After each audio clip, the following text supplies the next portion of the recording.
Mesdames, Messieurs, chers téléspectateurs d'Info TV, bien le bonjour. C'est un plaisir de vous retrouver ce lundi. Nous sommes le 22 décembre de l'an de grâce 2025 et c'est bien sûr votre émission Espace Miné qui s'installe chez vous à la maison. Vous faites bien de choisir Info TV pour vous informer tous les jours et vous savez bien que lorsqu'il est 10h sur Info TV, de lundi à vendredi, c'est bien sûr Espace Miné. Nous déminons l'espace ensemble et aujourd'hui on s'intéresse à une thématique précise. Nous parlons bien sûr du nouveau découpage administratif du Cameroun. Et on s'interroge, nouveau découpage administratif du Cameroun pertinent. On parle donc de la pertinence de ce nouveau découpage administratif. Il faut noter ce matin que c'est bien sûr un message fax du ministre de l'administration territoriale en date du 2 décembre 2025 qui appelait donc les gouverneurs des régions à formuler des propositions par la création des nouveaux départements et d'arrondissements en vue d'un meilleur maillage territorial. Nous nous intéressons à cette actualité ce matin tout au long de cette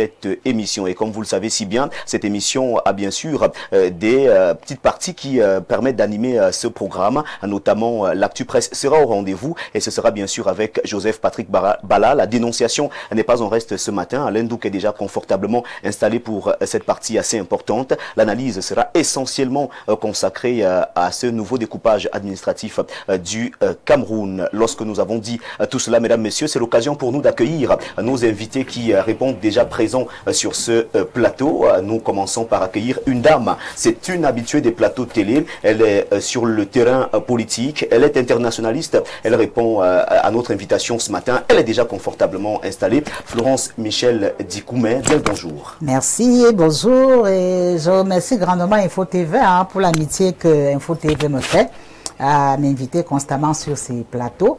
Et j'en profite également déjà pour souhaiter une bonne et heureuse année à tous les Camerounais et à tous les étrangers résidant sur le sol camerounais. Oui, il faut dire que vous n'êtes pas tout le temps au Cameroun parce que vous êtes internationaliste. Vous vous déplacez pour la plupart du temps pour aller au fait de l'actualité, pour aller toucher l'actualité dans les pays concernés. Et nous avons quand même eu la chance de vous avoir pour cette période de fête de fin d'année. Vous êtes au Cameroun pour notre plaisir, pour notre bonheur. Il faut dire qu'effectivement, vous êtes là parce que ces derniers temps, l'actualité politique a un tout petit peu bougé au sein du Rassemblement démocratique du peuple camerounais. Tout à fait. Comme on peut le constater, des lignes ont bougé. Oui. Les lignes bougent pour la simple raison qu'aujourd'hui, ce sont les textes en fait qui comptent. Oui. Nous avons par exemple le cas de l'Est, le cas du Sud, oui, où la base manifestement n'était pas d'accord avec ce qui a voulu se faire. Mais ce n'est pas un cas étrange, ce n'est pas un trouble pour la simple raison que la démocratie qui est très avancée en interne du parti permet souvent aux uns et aux autres de pouvoir s'exprimer. La base expressive, c'est de son droit le plus absolu. Qui dit démocratie parle du pouvoir du peuple, parle au peuple et pour le peuple. Donc là-bas, ils n'ont plus voulu des investitures, mais ils ont choisi de passer au vote. C'est ce qui a eu lieu. Je remercie grandement les bureaux déjà élus qui sont en attente, n'est-ce pas, de leur installation. Et là, il faut rappeler à nos téléspectateurs que nous parlons bien sûr des conseils régionaux.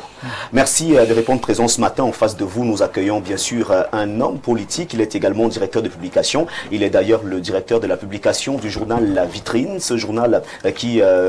pour la plupart du temps, reste sur les faits saillants, sur toutes les actualités du Cameroun. Bernard Ouna est avec nous une fois encore ce matin sur ce plateau. C'est un habitué d'ailleurs d'Espace Miné. Il est chouchouté par pas mal de téléspectateurs de plus en plus. Merci de répondre présent ce matin, Bernard. Merci Vianney Bia, c'est toujours un plaisir quand on est en face de quelqu'un qui s'appelle Bia au Cameroun. Merci pour cette invitation. Je dis bonjour à mes co-discutants déjà installés. Je dis bonjour à tous vos nombreux téléspectateurs qui nous font l'amitié de nous regarder tous les jours et surtout les lundis pour cet espace politique. Je vous remercie donc une fois de plus pour cette invitation. Je voulais dire juste une chose parce que ce week-end... samedi le 20, précisément, je suis fondateur d'un grand mouvement 2.0 à Etougébé qui s'appelle le Cercle des Amis d'Etougébé environ. Nous sommes 500 membres globalement et puis un peu plus de 370 membres actifs. Nous avons donc fêté samedi, c'était la fête de fin d'exercice. Nous avons partagé près de 122 millions de francs CFA. Beaucoup d'argent. À nos membres, oui, 370 membres actifs. Donc, Il y en a qui vont passer de merveilleuses fêtes. Donc c'est l'occasion ici de féliciter tous ces membres qui nous font confiance dans le cadre de cette association. Je voudrais préciser que dans ces 500 membres, il y a des ministres, il y a des directeurs généraux. Oui, il y a monsieur le maire de Yaoundé 6, Yoki Onana, qui est membre de cette association. Il y a bien de personnalités. Il y a monsieur tout le monde en tout cas. Donc c'est un véritable exemple du vivre ensemble. Un brassage de culture. C'est les 10 régions qui sont représentées. Et ça se passe plutôt très bien. Le bureau exécutif que conduit monsieur Ondiri a fait un bon bilan, un bilan financier. Ben, évidemment, vous savez que dans les affaires d'argent, ce n'est jamais une voix, il y a toujours des voix dissonantes, discordantes, mais quand même l'essentiel a été sauf. Je dis qu'on a partagé 122 millions de francs CFA à 370 membres. Vous insistez sur le montant, 122 millions de francs CFA, ça donne envie à certaines personnes de rejoindre votre mouvement. Oui, nous sommes une association qui siège tous les dimanches à la chapelle TKC à Itourébé, tous les dimanches, dont nous faisons le sport, mais nous faisons aussi ce que les gens appellent vulgairement dans les associations l'Onjangi. Alors une part c'est 2000 francs, si vous avez 10 parts ça fait 20 000, etc. Et puis à la fin d'année, on vous donne ce que vous méritez de recevoir, plus ce que les intérêts auraient généré en termes de prêts pour ceux qui contractent les prêts. Donc c'est vraiment quelque chose de familial. Ça aide beaucoup, ça aide ceux qui ne sont pas de gros porteurs, ça leur permet de commencer la semaine. Vous pouvez contracter un petit prêt pour régler un problème. Comme janvier arrive là avec les pensions, les deuxièmes tranches, vous êtes sûr que vous venez là, vous allez contracter un prêt simple, c'est 5% seulement. Exact. Il n'y a pas grand-chose en termes d'intérêt. Donc c'est bien, ça aide vraiment et ça fait du bonheur, ça fait le bonheur de tous les membres qui sont dans cette association. Merci. Vous avez donc tout compris, hein, chers téléspectateurs, une association qui fait d'ailleurs le bonheur de ses membres. Il faut dire que Bernard Orona est membre de plusieurs associations. Oui, et en ce moment, hein, la période de fête de fin d'année est souvent marquée par les activités de clôture. Je précise qu'il y a beaucoup de plaintes dans les brigades et les commissariats par rapport à ces cassations. Les trésoriers sont en fuite. Oui, il y a beaucoup de personnes qui prennent le malin plaisir de jongler un peu avec l'argent des gens, l'argent des membres qui cotisent dans l'année, parce que vous voyez comme chez nous c'est 50 semaines, donc quelqu'un prend le temps de cotiser pendant 50 semaines, quand il voit la fin de l'année, il sait qu'il doit percevoir son argent, bien sûr, pour les fêtes par exemple, et puis on vous dit que le trésorier ne répond plus au téléphone, et puis il n'y a plus l'argent, etc. Donc dans les brigades et commissariats ces derniers temps, plus de la moitié des plaintes concernent cette affaire de cassation des associations. Merci de revenir là-dessus. Et nous ne pouvons que souhaiter bien de choses à ceux qui sont en train de préparer leur cérémonie de cassation, qui vont faire leur bilan et qui, pour d'autres, vont entrer en possession de leur argent épargné durant toute l'année. Notre invité permanent est toujours là ce matin. Il s'appelle Alain Douc. On l'appelle d'ailleurs Monsieur Dénonciation. Et il nous fait l'honneur et l'amitié d'être là ce matin. Bien le bonjour Alain Douc et merci d'être là. Nous sommes le 22 décembre. On sait que c'est pas très évident. C'est la période des fêtes de fin d'année, mais vous êtes là pour nos téléspectateurs. Non, je suis tenu d'être là. Donc c'est un plaisir une nouvelle fois d'être là ce matin. Oui. Et je vais passer certainement un grand moment de télé sur ta modération, en l'absence du sac de la modération. Certainement. Tu as l'occasion de te mettre en brillance ou en surbrillance pour utiliser les terminologies de l'informatique. Et tout le monde sait que tu es brillant, puisque déjà sur mes pages, j'ai vu des gens qui disaient « Ah, une modération sous Vianney, ce sera bien. » Donc, ça veut dire que tu convaincs, c'est bien, je suis content et je te dis, parce que on va pas dire aux gens ce qu'ils valent une fois qu'ils ne sont plus là. Tu as du talent. Merci beaucoup. Voilà, je salue mes co-discutants déjà installés. Je suis habillé ce matin tel que je suis, c'est pas un hasard. J'ai voulu vous poser la question, pourquoi vous avez choisi d'aborder du noir et un peu de bordeaux ce matin? Voilà, il y a du noir, il y a du rouge bordeaux, comme tu dis, il y a du blanc.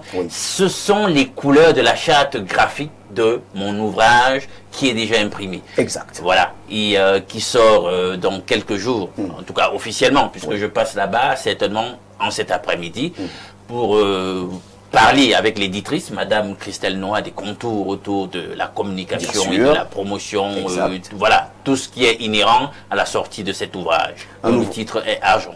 Oui, un ouvrage certainement qui fera le bonheur des lecteurs, parce qu'effectivement, dans cet ouvrage, il y en a qui vont se retrouver, et cet ouvrage va d'ailleurs servir d'émulation à pas mal de lecteurs. Ça c'est certain, parce que j'attaque un problème que je juge fondamental sur le plan philosophique. Oui. Un monde totalement ancré sur des réalités et des considérations matérielles, mais au-delà de la matérialité, est-ce qu'on ne peut pas penser à notre modèle de société? Est-ce qu'il n'est pas temps de se remettre en question sur certains sentiers sur lesquels, sur le plan idéologique, sur le plan économique, sur le plan philosophique et mental, nous nous sommes engagés? Et là, vous présentez quelques idées qui pourraient aider les pouvoirs publics. Ah, le tout, c'est souvent d'interpeller. D'interpeller. Oui. Et maintenant, vous savez, quand des gens, on dit souvent changer les paradigmes, c'est très dangereux. C'est très compliqué, en fait. Très compliqué. En théorie du management, on dit que les gens n'aiment pas, la plupart du temps, les changements. Les gens aiment que les choses se passent comme ils l'ont toujours fait. Oui. Donc, quand vous interpellez les gens sur des grandes questions et vous leur dites, bon, on peut aller dans une autre direction, c'est pas facile. Oui. Mais c'est ce que l'ouvrage va essayer de faire. Exact. Merci, et nous sommes très impatients de recevoir cet ouvrage et vous êtes à pied d'œuvre pour qu'effectivement cet ouvrage soit disponible dans quelques jours seulement. Ouais. Info TV aura bien sûr l'exclusivité en termes médiatiques et nos téléspectateurs auront la possibilité d'avoir ce journal, de s'abreuver et bien sûr de consommer. Cet ouvrage, tu as dit journal. Oui, cet ouvrage, excuse-moi. Excuse-moi, cet ouvrage et bien sûr de s'abreuver là-dessus. Et bien sûr parce que j'ai vu Joseph Patrick Bala entrer, immédiatement j'ai pensé aux journaux. Mesdames, messieurs, c'est l'instant consacré à la revue de presse. Nous attendons toujours Renaud Eboto qui sera bien sûr avec nous et qui fait d'ailleurs son entrée dans ce magnifique studio. Nous prenons tout d'abord la revue de presse et on se retrouve.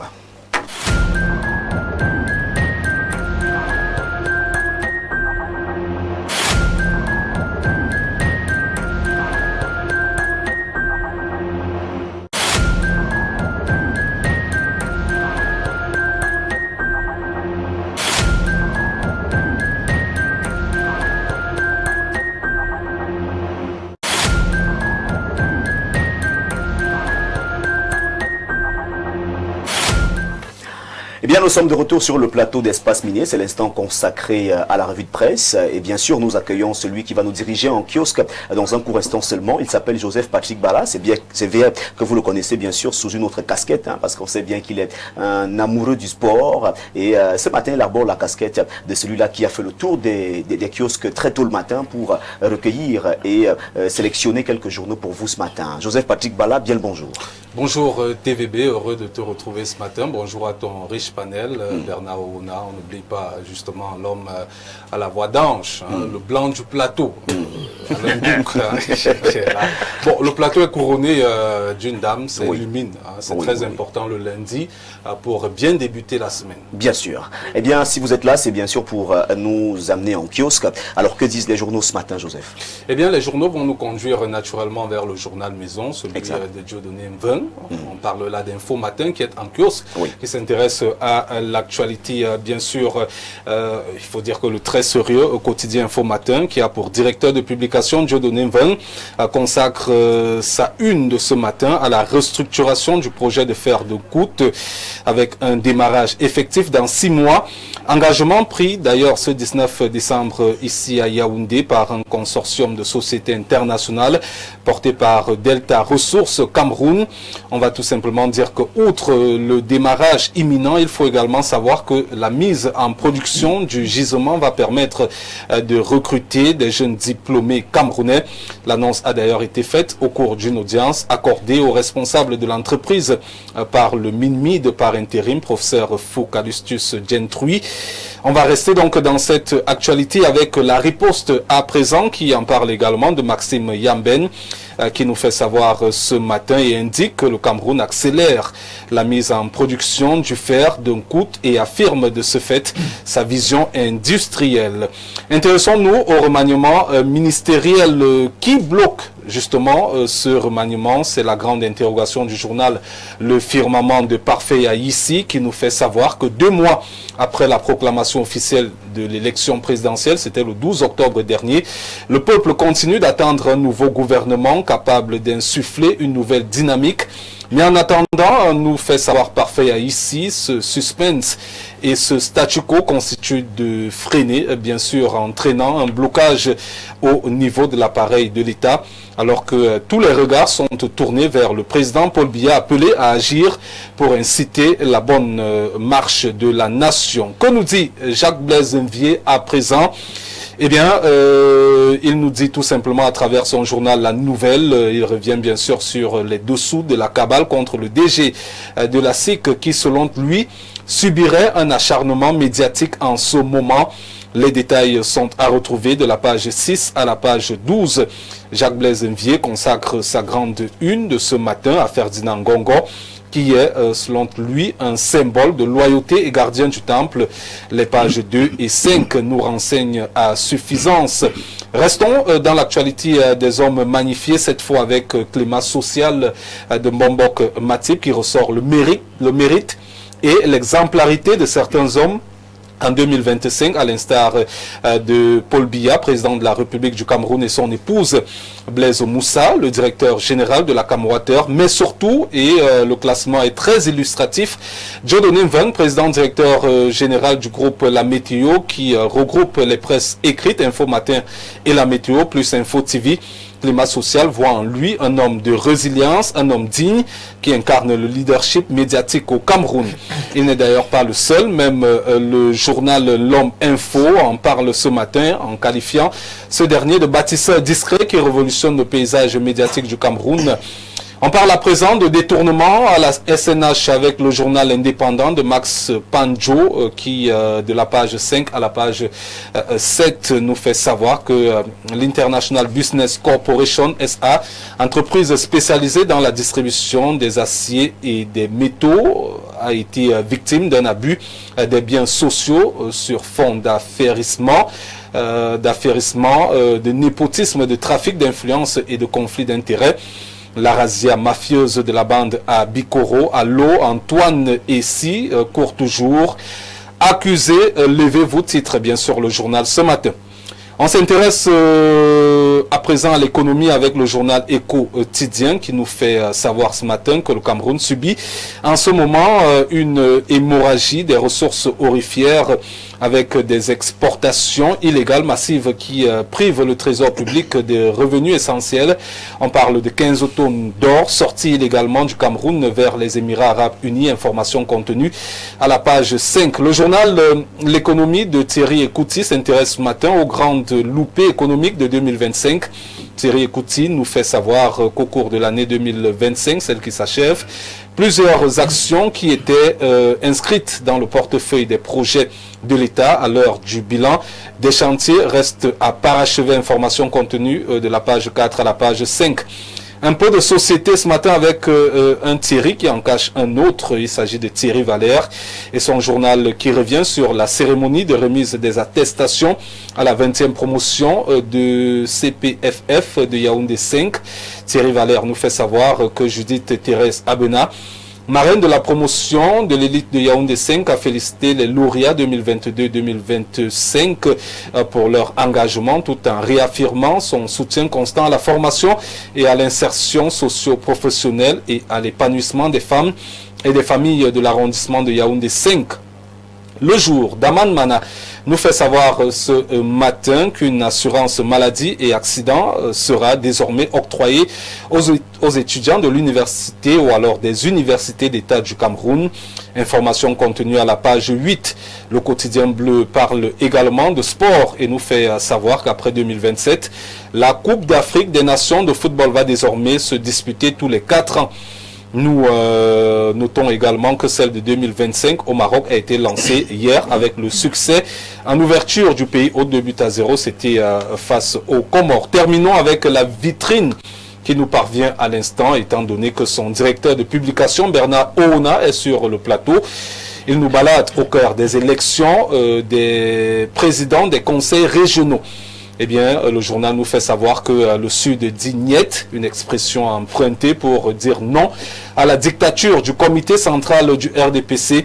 Jacques Famdongo, d'après Bernard Oona, s'est fait humilier par une base militante qui ne laissera plus passer les hautes instructions et les plis fermés d'une hiérarchie méprisante, arrogante et condescendante qui ne comprend rien de la démocratie.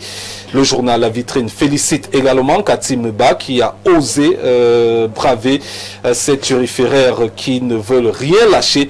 Une révolution est née à Ebolova, région d'origine du président Paul Biya, nous dit Bernard Oona ce matin. D'ailleurs, C'est avec ce journal TVB que nous achevons cette partie consacrée à la revue de la presse.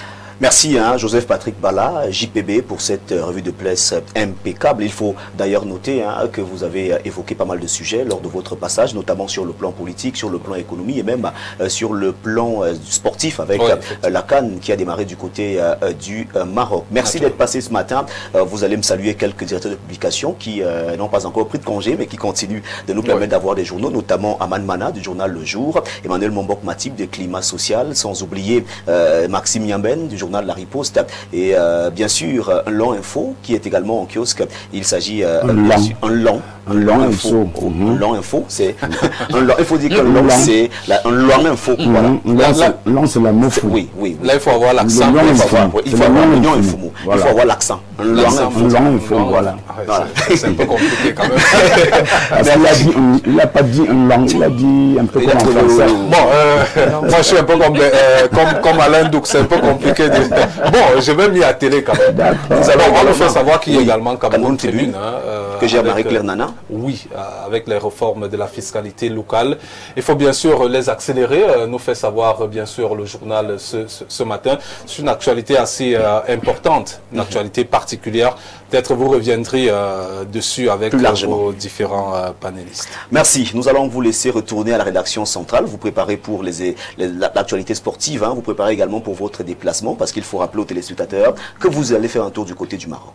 Oui, c'est très important d'être également de ce côté.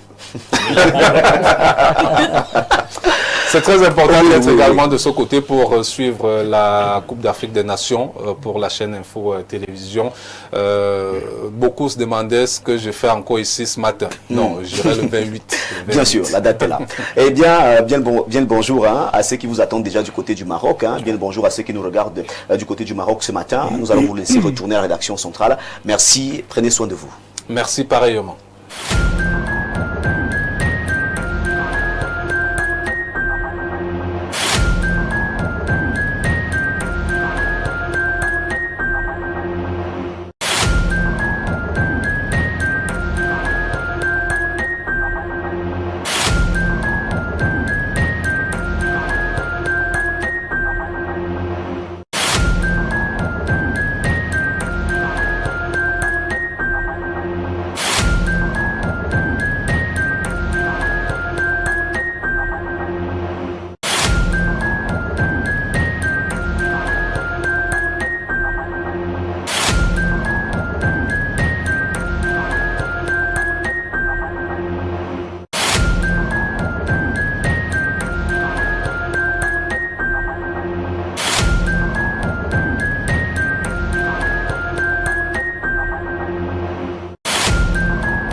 Merci, mesdames, messieurs, chers téléspectateurs, d'être toujours des nôtres. Eh bien, elle nous a rejoint sur ce plateau. D'ailleurs, il a vécu en direct le passage de la revue de presse. Analyste politique, il est Renaud Eboto. Bien le bonjour. Bonjour, merci de me faire l'amitié de m'inviter sur Info Télévision. C'est toujours un plaisir lorsque j'y suis. Vous êtes chez vous à la maison? Bien sûr, je voulais quand même souhaiter, saluer quelques amis gabonais, vu que nous allons rencontrer le Gabon dans quelques jours à la CAN. Alain Zué de Mezo, Eric Ulrich Badibuk, ce sont des communicants gabonais avec qui on a fait les études ici au Cameroun dans le domaine de la communication. Donc on va demander aux Gabonais d'être un peu gentils avec nous en cette entrée de compétition parce que bon, notre équipe n'est peut-être pas très affûtée. On a laissé quelques joueurs, mais il faudrait que les Gabonais, en tant qu'Africains, centro-africains... En tant que pays frères voisins, voilà, vraiment. Moi, j'ai regardé à la CRTV au journal, je pense vendredi, où des journalistes gabonais disaient le contraire de ce que toi tu dis là. Ils disaient qu'il faut faire très attention avec le Cameroun quand il est dans le désordre. C'est quand le Cameroun est dans le désordre qu'il sort des choses inimaginables. Donc il est fort possible que nous ayons une très grande équipe pour cette CAN parce que c'est beaucoup plus l'harmonie du groupe, c'est beaucoup plus l'organisation interne, cette ambiance-là, c'est ça qui va faire gagner les Lions plutôt que ces stars qui viennent créer le désordre et semer la zizanie. Bon, c'est tout le mal qu'on souhaite à notre équipe. Hein. Voilà. On souhaite la victoire, peu importe les bords. Il y a toujours une union sacrée autour des Lions. Donc vraiment, allez les Lions pour le match de mercredi. Oui, ce sera donc bien sûr mercredi à 21h. Les Camerounais sont préparés pour cette rencontre. Et les Gabonais également sont préparés pour cette rencontre. Il faut dire que ce sera un match de choc d'entrée de jeu pour les Lions indomptables. Eh bien, mesdames, messieurs, bien que nous sommes de retour sur ce magnifique plateau, nous avons regardé, écouté ensemble les différentes une par une en kiosque. Joseph Patrick Bala qui nous a permis de faire un tour en kiosque. Pas mal d'actualités disponibles, mais quelques journaux ont retenu notre attention ce matin, notamment Info Matin de Dieudonné Mveng qui revient donc avec cette information et nous amène du côté d'un Kout. C'est un village situé dans le département du Djaï Lobo, c'est dans la région du Sud Cameroun. Et ce journal parle bien sûr de démarrage effectif dans 6 mois pour la restructuration du projet de fer d'un Kout. Il faut dire que c'est une information que nous recevons ce matin. Dans ce journal, on nous fait également savoir que ça va permettre de redonner la valeur à ces jeunes diplômés, donner une place de choix à ces jeunes diplômés dans ce magnifique projet. Vous comprenez que c'est bien sûr dans la mouvance du chef de l'État, Bernard Ouna. Cette mouvance, le chef de l'État, lors de son investiture, a parlé bien sûr de l'implication des jeunes et des femmes dans la gestion de la chose publique pour le développement harmonieux de notre pays. Et donc pas mal de projets qui aujourd'hui sont soit restructurés, qui soit voient le jour. On retrouve également une place assez importante pour les jeunes diplômés. Oui, je suis tout à fait d'accord. J'ai suivi le chef de l'État le 6 novembre lors de son discours de prestation de serment. Sauf que dans l'actualité immédiate, là, faisant allusion à l'élection des 10 présidents des conseils régionaux, je vois qu'il n'y a aucun jeune, aucune femme. Donc déjà là, ce n'est pas très bien. Ça ne s'annonce pas très bien pour la suite des événements parce que lorsque le président parle des femmes et des jeunes le 6 novembre, je pense que le meilleur signal aurait été de voir le comité central du RDPC proposer au moins 1 ou 2 femmes sur 10 présidents de région. D'ailleurs que le comité central a eu l'idée de reconduire pratiquement les 10 présidents des conseils régionaux. Heureusement, au niveau du nord-ouest et du sud-ouest, là-bas, ça ne se passe pas comme chez nous, les francophones, et ils ont décidé de faire autrement. En dehors du sud, qui a fait la rébellion. Bon, le projet du fer d'un Kout dans le sud, c'est un peu comme le projet de fer de Mbalam. Oui. Parce que si, Vianney Biya, on vous demande aujourd'hui, où en sommes-nous avec le projet du fer de Mbalam? Est-ce que, toi qui es journaliste, tu peux me donner une réponse qui rassure quelqu'un dans ce pays? Où en sommes-nous avec le projet de fer de Mbalam? Moi, je préfère m'arrêter là parce que tous ces projets-là, on les égrenent comme ça à longueur des mois, des semaines, sur des chaînes de plateaux de télévision, etc., oui, dans les colonnes des journaux. Les gens financent pour qu'on mette ça comme ça à l'opinion publique, mais à la fin, de façon concrète, on ne voit aucun résultat palpable, probant, qui impacte au niveau du panier de la ménagère, au niveau de l'emploi par exemple. Nous avons trop de diplômés qui sont en chômage. Oui.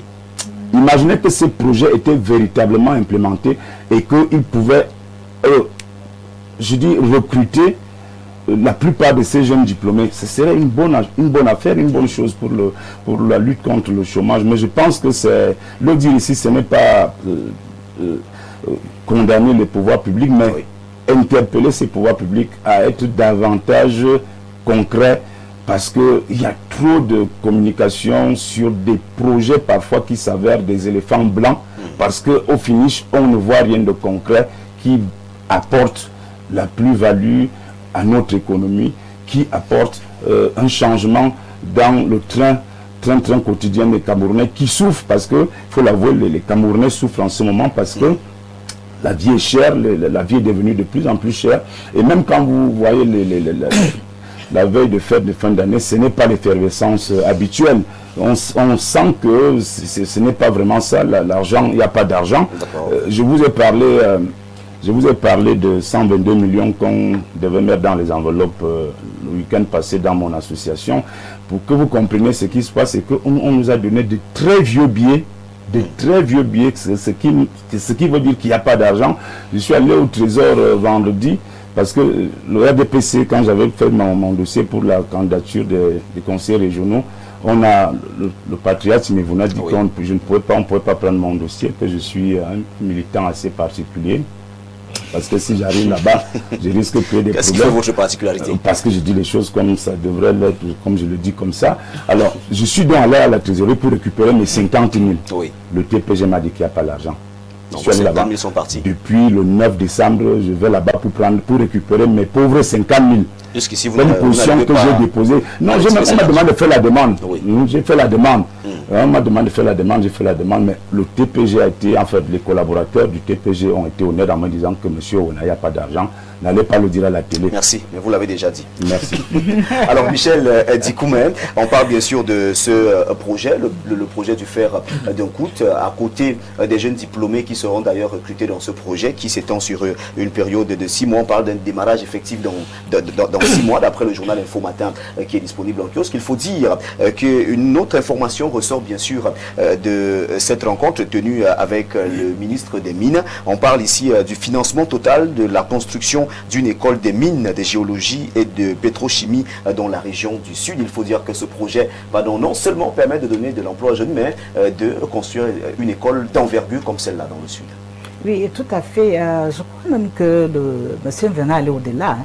C'est un visionnaire un peu, parce qu'au-delà, n'est-ce pas, de tout ce qu'il nous dit, moi je voudrais plutôt retenir le fait que nous sommes aujourd'hui au Cameroun dans une phase transitoire. Oui. Nous passons de l'artisanat vers l'industrialisation de notre pays. Exact. Et cela embraye même sur la thématique principale que vous nous amenez aujourd'hui en débat, à savoir le nouveau découpage administratif. Donc, vous voyez, avec la décentralisation qui vient d'avoir lieu et qui est déjà actée, je crois que ça permettra aujourd'hui au Cameroun de pouvoir palper honnêtement les fruits de la croissance à la mesure où nous n'aurons plus de zones grises, il y aura plus de zones de non-droit. Donc on se souvient, moi je n'ai jamais entendu parler de ce village-là. Donc c'est pour vous dire qu'on se souvient des zones les plus reculées aujourd'hui. Ce qui signifie que quelque part, nos jeunes diplômés, qui sont même par ailleurs des gens en chômage, on parle des cuvées sorties de Meganga, des cuvées sorties de Yagua, en plus d'une autre formation du côté d'Onkout. Je crois que cela viendrait enjoliver, n'est-ce pas, le paysage industriel du Cameroun. Donc, je ne voudrais pas être pessimiste, même si les femmes n'ont pas été présidentes de région, il y a quand même eu des vice-présidentes, ce qu'on n'a pas vu par le passé. C'est vrai que c'est douloureux, on aurait bien voulu voir des femmes à la tête de ces... D'ailleurs, dans le sud, Catherine Ba est la première vice-présidente. Oui, même en Gaoundéré, nous avons une dame qui est par ailleurs professeure titulaire des universités, Madame Nipawa, pour ne pas la citer. Donc c'est pour vous dire que quelque part, il y a une certaine avancée. Bon, ne regardons pas que les régions, ne regardons pas que le gouvernement. Il y a plein de postes à pouvoir où on attend également de voir les femmes. Exact. Donc je crois que notre DP sera satisfait de réaliser que à la tête même d'infrastructures comme le fer d'Onkout, qu'on trouve des femmes là-bas qui soient directeurs de projet, directeurs d'exploitation et tout le reste. Donc moi je salue, n'est-ce pas, cette vision de M. Mven qui nous apporte une information capitale qui ne se limite pas qu'à cette structure d'extraction qui est déjà actée, mais aussi de ce que ça va pourvoir, n'est-ce pas, aux emplois, voire même au-delà de ça au changement de qualité de vie des populations rurales, parce que là, il ne suffira plus que d'extraire le fer. On aura maintenant toute une autre kyrielle d'entreprises sous-jacentes qui vont accompagner les stations de fer. Il faut alimenter les populations, donc je pourrais aller vendre mon manioc là-bas. Il faudra, dépendamment de ça, soigner les populations. Il y a des sanitaires qui verront le jour. Donc il y aura toute une kyrielle d'entreprises sous-jacentes qui verront le jour. Ce sera une zone industrielle qui ne dit plus son nom. Alors, une zone industrielle qui ne dit plus son nom. Alain Douk, on parle bien sûr de toutes ces activités qui vont entourer ce grand projet, le projet d'exploitation du fer de Mbalam. On annonce bien sûr du fer de Nkout. Vous savez que c'est Mbalam qui a fait bien sûr la une des journaux il y a pas mal de mois. Cette fois-ci, on parle du fer de Nkout dans la région du Sud, dans le département du Dialobo, à quelques kilomètres de la ville de Sambalima. Donc, si vous partez de Yaoundé, vous traversez le village Nkout avant d'arriver dans la ville de Sambalima. Et lorsqu'on regarde un peu le volet économique, il faut noter quand même ce matin que cela va permettre de booster l'économie de ce côté avec les multiples entreprises qui vont naître tout autour de ce projet. Moi, j'ai une toute autre analyse, un regard différent sur la situation. Parce que avec certains de nos projets, c'est juste des effets d'annonce. Vous voyez, l'aîné Bernard faisait bien de rappeler où on en est avec le projet de Mbalam. Oui. Il faut tenir compte de la situation économique plus générale du pays, sa macroéconomie. Vous avez vu à quel rythme évolue l'endettement. Vous avez vu la part que ne fait que prendre les dépenses de fonctionnement dans la structuration du budget de l'État. Vous avez fait le point sur cette gabegie. Il y avait un titre qui en parlait tout à l'heure, des minéraux qui sont extraits, des minéraux, pardon, qui sont extraits. Ici, lorsqu'on fait notre comptabilité, on sait qu'on a vendu tel montant, telle quantité, mais de l'autre côté, on a beaucoup plus reçu. Les pertes, cette saignée, c'est incroyable. Bien, ça veut dire que sur le plan budgétaire, nous sommes sur le fil du rasoir. Oui. Sur le plan économique, c'est dur. Raison pour laquelle vous avez vu que même des prestataires au niveau du pays cumulent une dette. C'est-à-dire qu'ils ont des créances de l'ordre de plus de 4 000 milliards que l'État n'arrive pas à payer. Oui. Ça veut dire qu'on est asymptotiquement en train de tendre vers une espèce critique d'insolvabilité de l'État. C'est pas gai.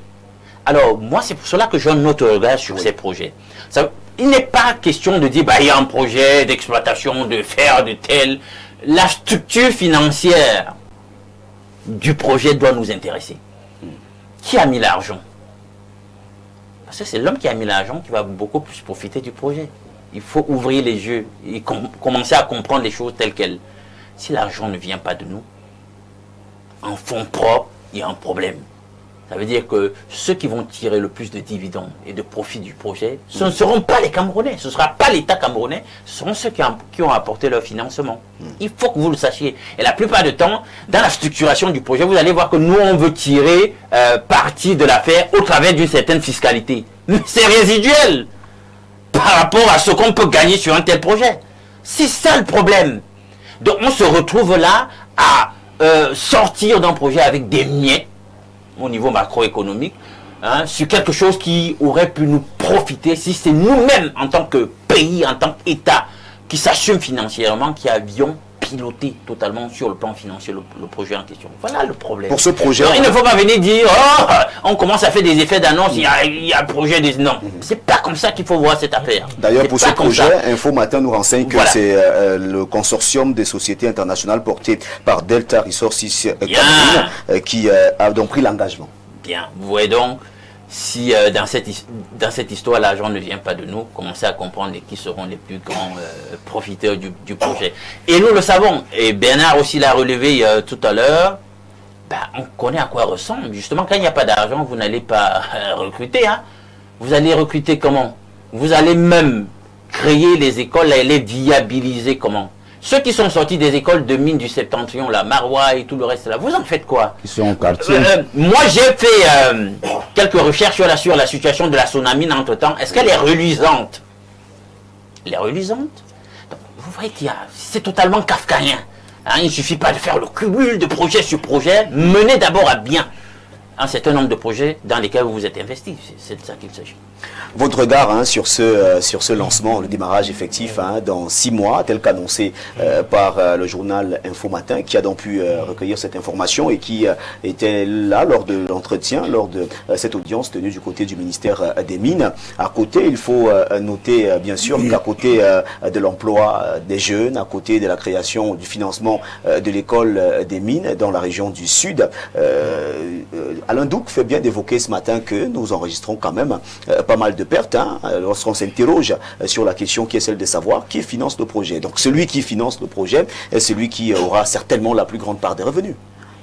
Moi je trouve que c'est une bonne nouvelle que d'avoir ce projet-là en route. Il ne faut pas aussi qu'on soit toujours des oiseaux de mauvaise augure, c'est-à-dire que à peine un projet il est mis sur pied et lancé qu'on nous rappelle tous les projets qui n'ont pas marché au Cameroun.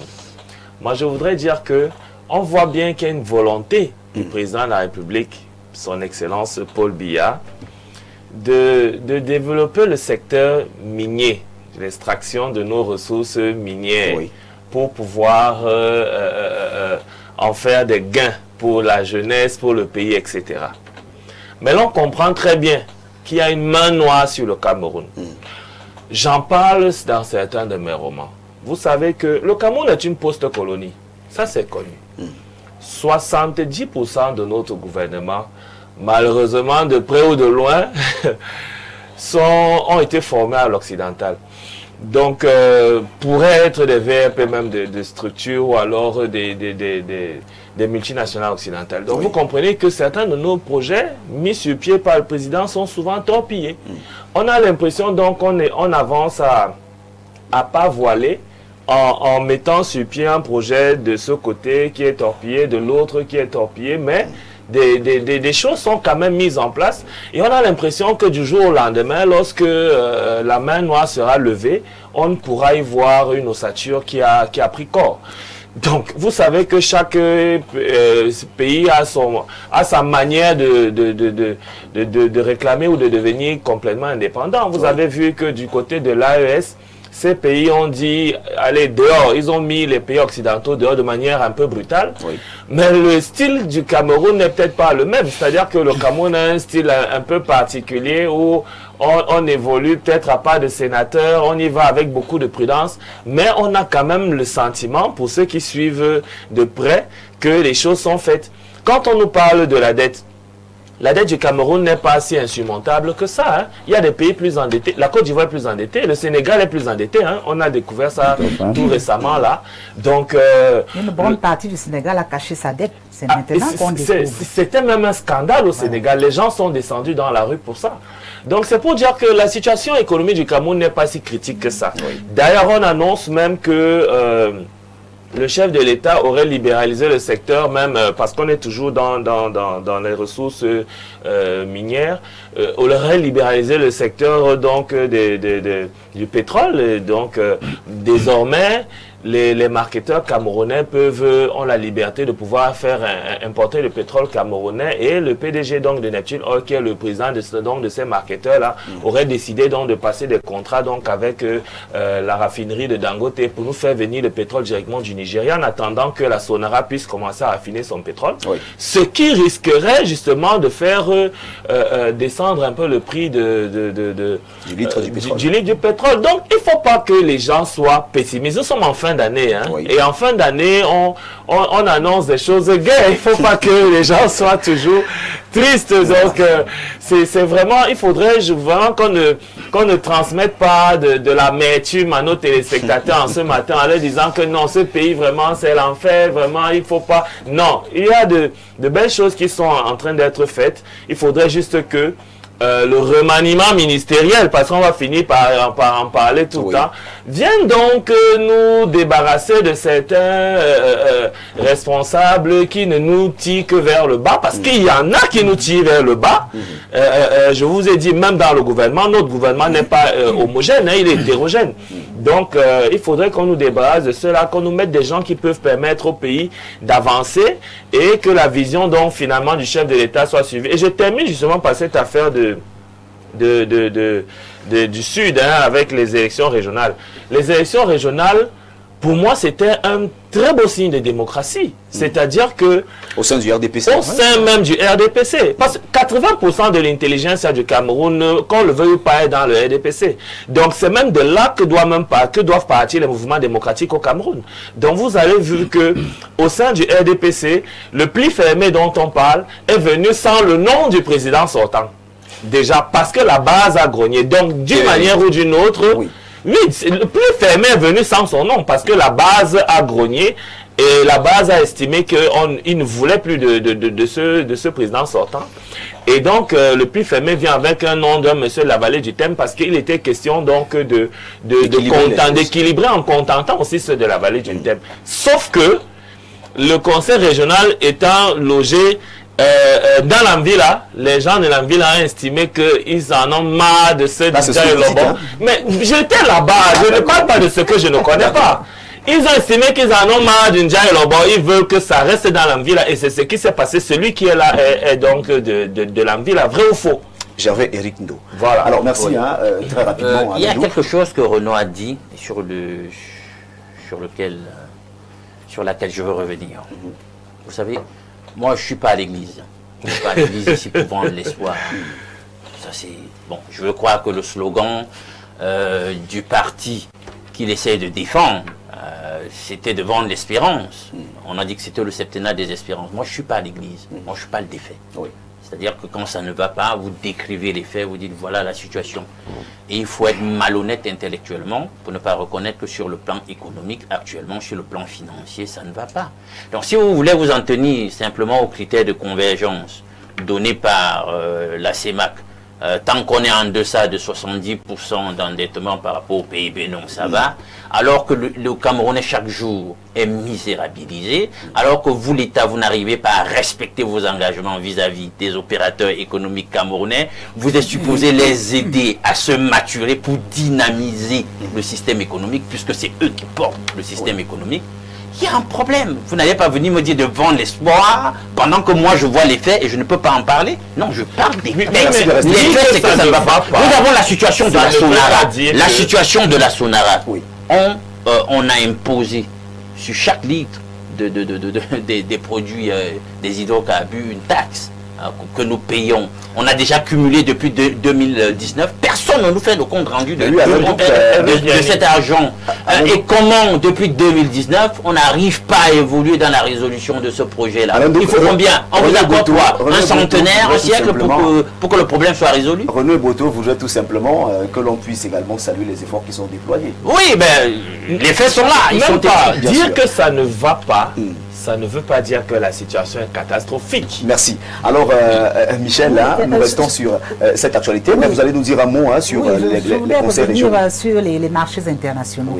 Je voudrais éclairer un peu l'opinion publique en leur disant que dans le cadre des relations internationales, ce qui dynamise les rapports, ce sont les grands marchés internationaux avec des investisseurs qui sont des firmes internationales et les actifs financiers qui nous viennent d'ailleurs.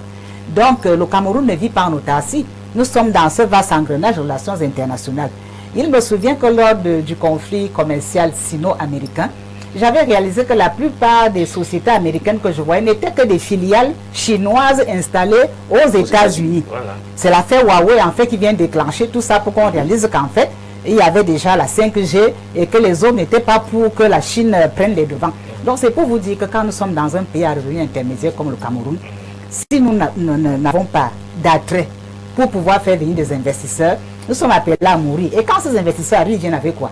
Ils viennent avec des actifs financiers pour pouvoir extraire. Nous avons le droit du sol.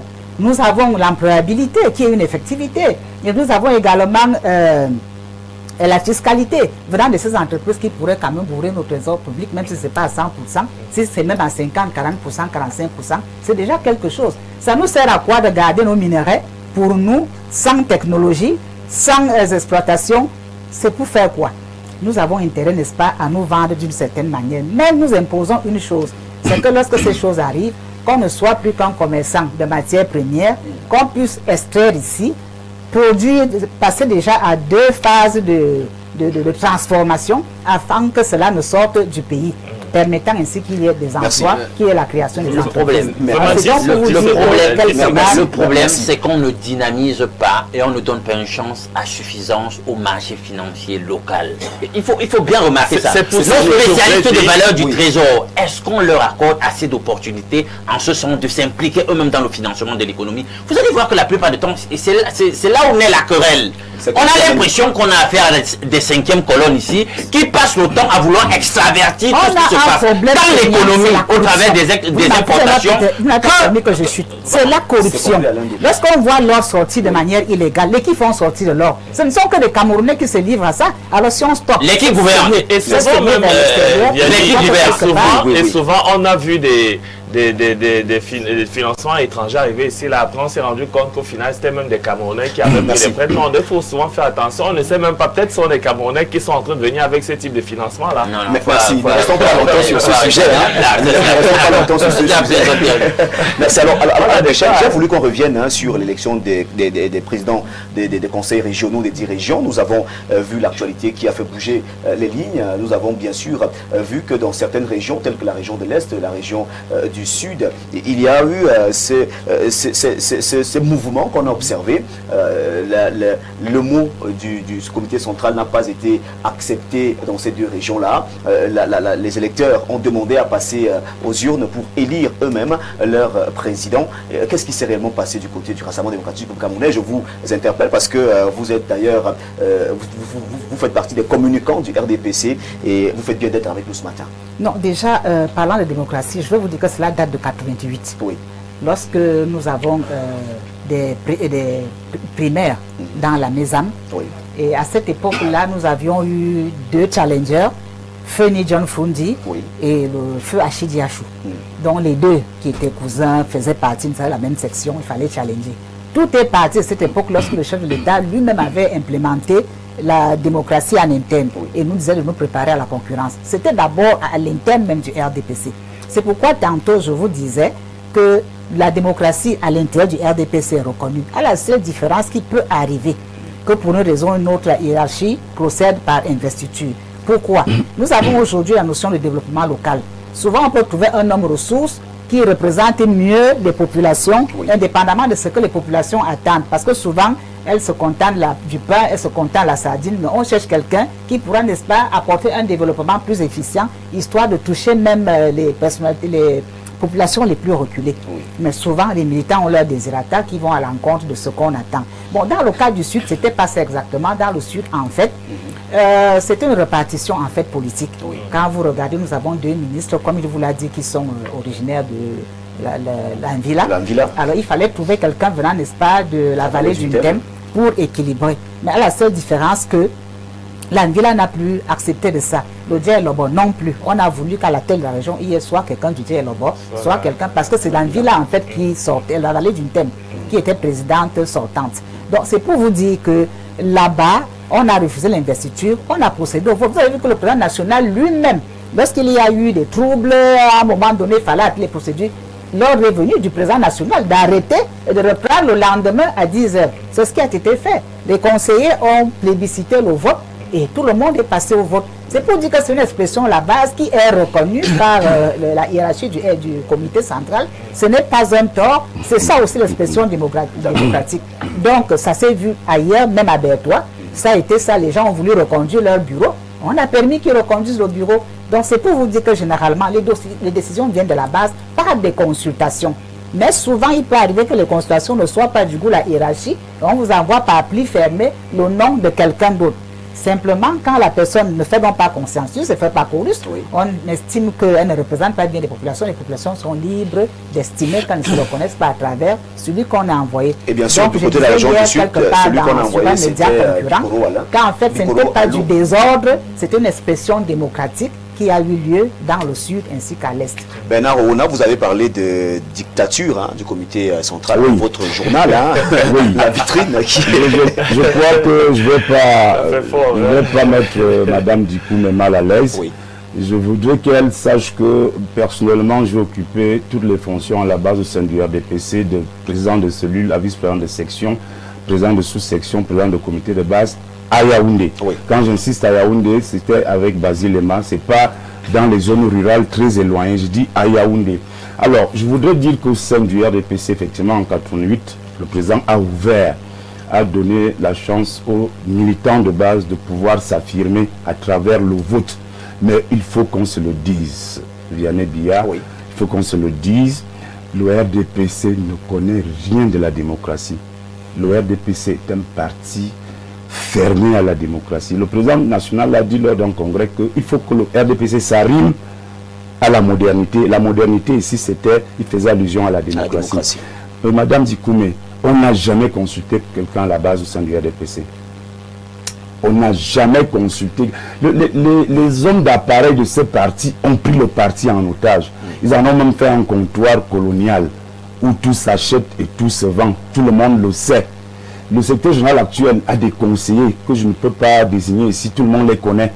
C'est eux qui font et défont. C'est les faiseurs de rois. Voilà comment ça se passe, comme par exemple les élections des présidents des conseils régionaux. On ne vous demande rien. Jacques Famundongo, le ministre d'État, il est le patron politique du Sud. C'est lui qui décide et qui il propose. Il le dit aux secrétaire général du comité central, M. Jean Côté, ils font un pli fermé. Ça dépend de lui. Il décide que c'est Bikoro alors qui sera président du conseil régional du Sud. Il ne demande pas ça à un président de section, même pas au président sortant. Il ne lui demande rien. Il fait donc ce pli fermé. On remet au mandataire du RDPC qui s'appelle Anders Senle, qui était le mandataire du RDPC pour cette élection dans le Sud. Quand il arrive au Sud, il va vers le gouverneur de la région. Il s'accorde comment est-ce qu'ils doivent amener les conseillers à accepter, à avaler ce diktat des hommes du comité central. Voilà comment ça s'est passé.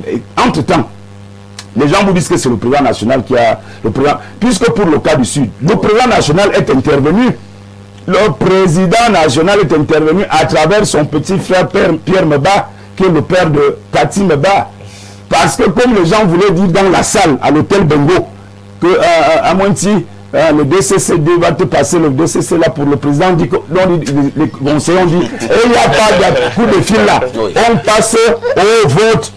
Et les conseillers régionaux du Sud, à qui je dis bravo et félicitations ce matin, ont prouvé que quand la base voudra, elle va prendre les choses en main. Il faut que ça change au sein du RDPC. Le parti n'appartient pas aux membres du bureau politique. Le parti n'appartient pas aux membres du comité central. Le parti appartient à la base militante qui est sous le soleil et sous la pluie, qui fait le vote.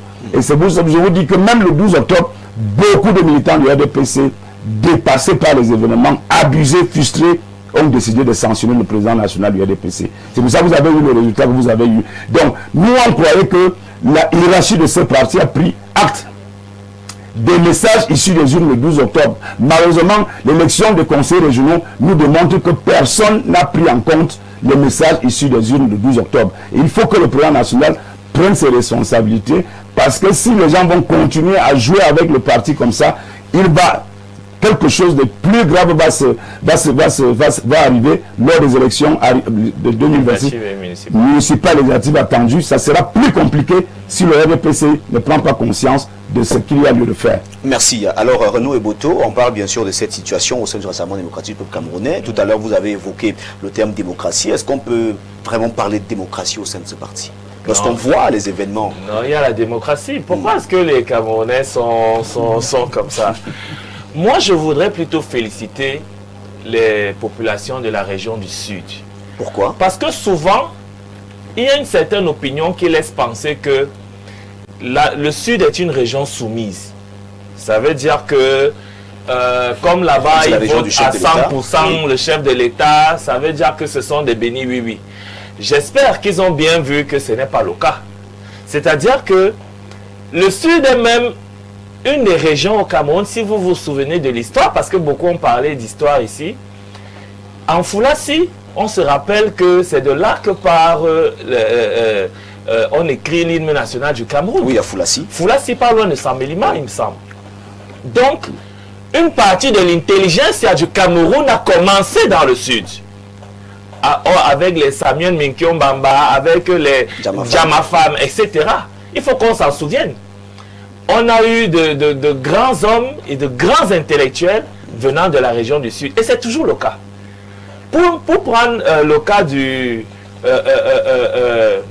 Ndjaye Lobo, par exemple, dans le Sud, le Ndjaye Lobo, les populations de Ndjaye Lobo sont réputées pour être têtues.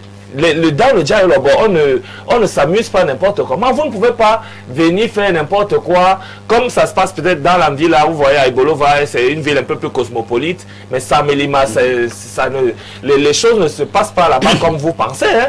Si vous allez vous amuser à Saint-Mélima, vous allez voir ce qui va se passer. Donc pour nous qui connaissons un peu le Sud, nous savons que le Sud n'est pas une région aussi soumise que ça. Maintenant, quand j'ai fini de dire ça, il faut comprendre qu'il y a quand même beaucoup de rivalités dans le Sud. Vous savez que la capitale régionale du Sud, c'est Ibolova, mais Saint-Mélima a eu l'université, Saint-Mélima a eu l'hôpital de référence, et donc, à Ibolova, on a estimé que toutes ces infrastructures auraient dû normalement se retrouver dans la capitale régionale. Donc, l'élection du président du conseil régional a été la résultante de toutes ces petites rivalités-là. On se souvient même qu'à l'époque, dans le Sud, la Bible avait été traduite en langue boulou. Oui. Donc, que ce soit l'Ntoumou, que ce soit ceux de l'Océan, etc., tu es obligé de lire la Bible en langue boulou. Donc, il y a des petites rivalités dans le Sud qui font en sorte, qui se sont manifestées justement pendant ces élections du président du conseil régional et qui ont,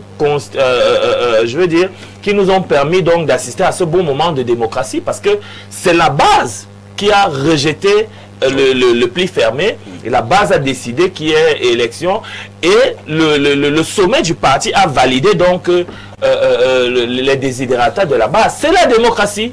Que ça plaise ou pas, c'est de la démocratie. Et je dois dire quand même que pour terminer, je serais un peu d'accord avec mon excellent grand frère. C'est que le RDPC, pour y avoir séjourné, vous voyez en 2015, quand je faisais des études de sociologie politique à l'université, on parlait donc du jeu politique et tout ça. Et en 2015, il y avait donc le RDPC qui avait ce renouvellement des organes de base. Oui. Donc, vous savez que pour choisir un parti, il fallait se baser sur certains critères. Le RDPC correspondait à tous les critères. Donc, nous y sommes allés pour faire des études. Je vais vous surprendre en vous disant que le RDPC n'est peut-être pas ce que les gens pensent. Quand on parle de RDPC, les gens voient les membres du gouvernement, les DG. Le RDPC, c'est la vieille maman qui vend le beignet au marché qui est du RDPC. Vous pensez vraiment? Mais je vous dis, et ça c'est ce que je suis en train de penser. Le RDPC, c'est sa base. Le RDPC a des militants qui sont démunis. Moi, j'ai vu des militants du RDPC bagarrer lors d'un meeting pour les sachets d'eau de 50. Le RDPC, ce n'est pas que les membres du gouvernement, etc. Parce qu'on a un RDPC à deux vitesses. Donc, il y a une base militante dont le sommet politique s'élève à plus de 3 500 000 personnes. Hein. Oui. Il faut pas croire. Hein. Donc, le problème justement du RDPC, c'est que la base a l'impression de ne pas être entendue par le sommet du parti. La base se voit toujours imposer des gens qu'elle ne reconnaît pas. À Douala, on se souvient que pour l'élection du super-maire, il y a eu du grabuge. Parce que M. Lenga Malapa ne voulait pas l'entendre de cette oreille-là. Et donc, du coup, voilà, il faudrait que justement pour les législatives... Même à Yaoundé, le super-maire est venu dans un pli fermé. Voilà. Vous venir écouter Bouton. Non, c'est terminé. Donc, il faudrait justement que... Mais quand on t'écoute ici tous les jours, pour une fois que je suis quand même là... il faudrait justement que pour les législatives municipales, que le RDPC passe aux primaires. Les primaires permettraient à ce que l'expression du peuple soit... En fait, que la base militante puisse exprimer sa voix et ça permettra donc l'expression de la démocratie de manière plus pleine. Alors Alain Douk, est-ce qu'on va dire ici que ce que nous avons vécu dans le Sud et même dans la région de l'Ouest, c'était véritablement la voix de la base militante qui a été finalement entendue de ce côté? Oui, mais au forcing, je veux dire au forceps, parce que en démocratie, on ne doit pas forcer. C'est-à-dire que vous avez un droit à la liberté d'expression, à l'expression de votre suffrage, de votre opinion qui doit être entendue, ça doit être encadré. Vous n'arrachez pas les choses au forceps. Si on prend les choses au forceps, il y a un problème. Et non, c'est la démocratie. Il y a quand même oxymore. Pour un parti qui dit, son sigle dit, Rassemblement démocratique du peuple camerounais. Il y a démocratique. Bien. Puis par la suite, vous entendez un truc du genre, la discipline du parti ne se discute pas. Vous comprenez qu'il y a un relent totalitaire quand même dans la conception de la discipline en question. Ouais. C'est le bon sens. C'est le bon sens. Il faut qu'on soit sérieux. Ne venons pas défendre les gens pour défendre. Parce que ces gens, à la base, ont dû arracher. Oui, c'est ça qu'il s'agit. Non, c'est pas la démocratie. Non, la démocratie en Canada. J'aime ma voix, tu la respectes. Combattu le bon tu ne viens pas me dire, pourquoi tu veux exprimer ta voix. Oui. Machin, non, c'est que c'est plus la démocratie. Non, il y a un relent de révolution qui s'est opéré. Ils ont dit on va prendre ça de force. Et moi, je suis de ceux qui pensent que la démocratie, elle est directe. Ces choses où on va enrégimenter, domestiquer toujours la volonté populaire là, par les représentants, par ceci, par cela, nous y reviendrons tout à l'heure. Vous verrez que même pour le sujet principal, ailleurs, on peut même consulter les gens dessus de façon référendaire, mais ici on passe, ça passe l'engin là. Un ministre vous dit qu'il donne les instructions à ses collaborateurs, faites ci, ça. Moi, j'aime pas ce genre de démocratie là. S'ils avaient arraché, si ça avait été du dictateur, pour finir, on aurait bien pu Ça dit que leur imposer un président de région, on aurait simplement retenu qu'il y a eu du grabuge dans le sud et que le président qui est là, un président... Et vous feriez comment pour leur imposer, puisque c'est eux qui votent? Ça ne pouvait pas passer, madame. C'est eux qui votent, vous faites comment pour passer? C'est donc justement vous dire que c'est la voie de la démocratie. Non, ils ont dit non. Ils ont dit non, c'est arraché. On ne leur a pas donné ça, ils ont arraché. Les autres se sont laissés faire. Ils ont dit non. Nous félicitons d'ailleurs, nous félicitons Katim Ba, parce que c'est Katim Ba qui portait ce projet-là. Merci, chers panélistes. Alors, nous prenons rapidement ces quelques réactions. Bonjour, moi je suis Stevie Zongo depuis Biwombulu au sud. Je salue d'abord tout le panel et le thème très stratégique de ce matin concernant le futur découpage administratif qui devrait tenir compte du département de l'Anvila. Selon mon point de vue, il faudrait qu'on crée un nouveau département. Alors, il revient en disant, une fois de plus, bonjour. Ce qui s'est passé lors des élections régionales, c'est le pouvoir du peuple et la volonté du peuple. Que les dictateurs du pli fermé sachent que lors des prochaines municipales et législatives, les choses ne se passeront plus comme avant. Fini la dictature. Merci. C'est Stevie Zongo qui nous écrit ce matin depuis Biwombulu. C'est dans la région du sud Cameroun. Une autre réaction ce matin. Bonjour à tout le panel. À l'heure actuelle, l'on ne peut pas faire une comparaison entre l'économie de la Côte d'Ivoire et du Sénégal. Le Cameroun, c'est le Cameroun. À celle du Cameroun, c'est le jour et la nuit. Voilà. Savez-vous qu'il y a des projets abandonnés complètement dans la région de la Damawa, tels que le barrage hydroélectrique de Bini à Warak, oui. La construction de la route Ngaoundéré-Faro, 70 km, lancée depuis 2019. Mini Martap avance à pas de tortue et bien d'autres. C'est le ça pas du tout. C'est Bello Ibrahim de Galim Tignère qui nous écrit ce matin. A fait une comparaison de ce genre. Bonjour Vianney, l'homonyme de mon fils Vianney Durand. Voilà. Oui, parlant de l'exploitation du fer au Cameroun, les élites du Sud veulent récupérer un Mbalam. Un Mbalam appartient à Angoïla, oui, dans le département du Oignon. Que les élites du Sud fassent attention. C'est Alexis Ambeha depuis Douala qui nous écrit les élites du Sud. Oui, il me semble qu'il menace les élites du Sud. Il demande aux élites de faire attention. Eh bien, mesdames, messieurs, chers téléspectateurs, on se retrouve juste après. Le temps pour nous de faire un clin d'œil à nos partenaires.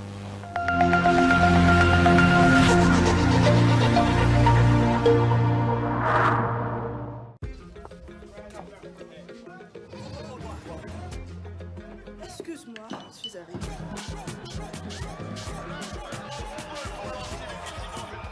Fiers et réunis autour des Lions indomptables. Avec Canal Plus Cannes, vivez tous les matchs commentés par nos meilleurs experts sur la seule chaîne 100% Cannes. Avec le décodeur HD à 5000 francs dès la formule Access. En plus, la parabole et l'installation sont offertes. Est obtenu au terme d'un processus rigoureux de filtrage et d'analyse, ce qui vous permet d'étancher votre soif en toute sécurité. Buvez l'eau minérale Bonis, buvez la vie. Vous rêvez d'un cadre idéal pour vos séjours à Yaoundé? Une seule adresse, Safari Hotel. Safari Hotel offre 40 chambres VIP et des suites et appartements ultra modernes. Le Safari Hotel, c'est aussi un bar-restaurant ultra chic, véritable carte postale, propice et discret pour vos moments de détente. Avec un parking avant et arrière sous vidéosurveillance et un groupe électrogène qui vous met à l'abri des coupures intempestives d'électricité. Le Safari Hotel dispose également des salles de banquet de 400-500 places, de conférences d'une capacité de 150 places, ainsi qu'un service traiteur pour vos événements. Votre hôtel 3 étoiles situé au quartier Sam dans le 3e arrondissement de la capitale, entre la SCDP et Garantie Express, est à 5 minutes du centre-ville. N'attendez plus, réservez au 694 77 74 68 677 76 29 32. Au Safari Hotel, c'est vraiment du safari. Bienvenue au Welcome Gardens Hotel. Ici, chaque instant est une invitation à l'évasion. Niché au cœur de soi à quelques minutes de l'université de Yaoundé 2, le Welcome Garden Hotel vous ouvre les portes d'un lieu où la nature et l'élégance se rencontrent. Réveillez-vous dans une chambre raffinée, baignée de lumière et pensée pour votre confort. Promenez-vous dans nos allées verdoyantes et plongez dans notre piscine géante à 2 bassins. Côté affaires, Nos salles modernes de séminaires et de réunions offrent bien plus qu'un cadre de travail. Elles stimulent vos idées et subliment vos rencontres professionnelles. Côté célébration, nos somptueuses salles de mariage et de réception transforment vos moments précieux en souvenirs éternels. Côté bien-être, laissez-vous choyer dans notre institut de beauté. Évacuez le stress dans notre salle de sport, puis détendez-vous au sport bar autour d'un cocktail, d'un tournoi de billard ou d'une soirée after work. Chaque détail du Welcome Garden Hotel respire hospitalité et raffinement. Ici, tout est pensé pour que vous vous sentiez ailleurs, mais mieux que partout ailleurs. Welcome Garden Hotel, votre jardin secret. Contact 694 34 21 33 676 73 59.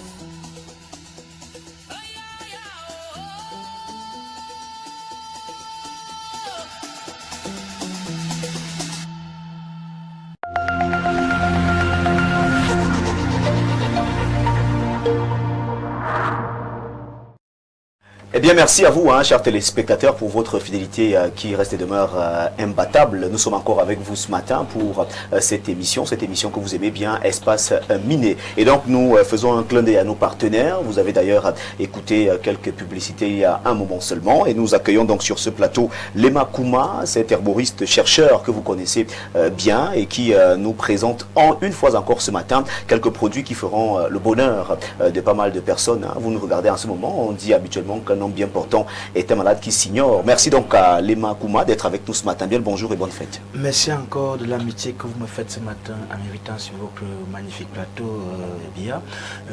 Ce matin encore, nous sommes là pour parler de la santé à base des plantes médicinales. Nous sommes là pour parler des maladies qui dérangent les Camerounais, qui dérangent les citoyens du monde. Alors, nous parlons donc du chlamydia ou de la chlamydia, cette maladie-là que tout le monde a d'ailleurs les germes en lui. Mais on parle donc de chlamydia quand le taux il est élevé ou bien quand on commence à ressentir certains symptômes ou bien avoir certaines complications. Il y a beaucoup de couples qui n'arrivent pas à être parents parce qu'ils sont victimes de chlamydia. Et très souvent, on accuse la dame au quartier, on accuse l'oncle paternel, on accuse la voisine. Or, c'est le chlamydia qui dérange ce couple-là. Nous avons des personnes, des hommes là qui n'ont pas un sperme qui est normal, ou bien qui est lourd, parce qu'ils sont victimes de chlamydia. Nous avons des femmes là qui ont des problèmes de perte blanche en abondance, des démangeaisons même au niveau de l'appareil génital. Nous avons des personnes qui ont les problèmes de mauvaise haleine et qui pensent que non, peut-être qu'elles ne se brossent pas bien qu'elles n'ont pas une bonne hygiène buccale, que non, le problème vient de l'intérieur du ventre et très souvent le chlamydia entraîne les problèmes de mauvaise haleine ou bien les problèmes de mauvaise odeur corporelle, de mauvaise odeur même au niveau des aisselles et même au niveau de l'appareil génital, c'est-à-dire que tu as ta partenaire dans la chambre, que ce soit toi bien elle doit se déshabiller, il y a une très forte odeur qui va embaumer la chambre, c'est pas souvent très très joli. Alors nous avons mis sur pied le produit King Fimic 24, la solution qui vient éradiquer ça en quelques jours seulement. Parce que quand on dit King Fimic 24 la solution, il y a des personnes qui nous appellent en nous disant que non, on veut guérir du chlamydia en 24 heures. Non, c'est pas possible de guérir du chlamydia en 24 heures. Même si avec une injection, vous ne pouvez pas guérir du chlamydia en 24 heures. Parce que c'est une maladie qu'il faudrait diminuer le taux et éliminer les germes et les bactéries qui sont déjà nombreux en vous. Alors, une fois que on a donc éliminé ça avec le produit King Fimic 24 la solution, vous avez donc une santé de fait normale. Et il faudrait préciser ça que le produit King Fimic 24 la solution, hormis le fait qu'il va nettoyer tout ce qu'il y a comme infection sexuellement transmissible, il permet aussi à des personnes là qui sont victimes de constipation, qui sont même victimes qui ont des problèmes de mauvaise graisse ou bien des problèmes de levure, le produit King Fimic 24 la solution va nettoyer tout ce qu'il y a comme saleté en vous. Il va nettoyer votre ceinture rénale de manière naturelle et c'est un produit qui est sans effet secondaire. Bien, si tu me permets... C'est le seul produit qu'on doit prendre lorsqu'on souffre de chlamydia. Oui, c'est un produit qui est composé de plusieurs plantes en fait. Donc c'est un produit qui est composé de plusieurs plantes au même moment. Donc il résout tout ce qu'il y a comme infection. Parce qu'il faudrait préciser là que le chlamydia a des symptômes différents. Il a dit que c'est... Je peux avoir le chlamydia, tu peux avoir le chlamydia, mais ça manifeste différemment. Mais ça se manifeste différemment. Oui. Ça dit que chez moi, ça peut m'entraîner les démangeaisons. Chez toi, ça va t'entraîner les problèmes de fatigue générale. Chez le voisin d'à côté, ça va entraîner les problèmes d'affaiblissement de la vue. À ne pas confondre avec le mal des yeux.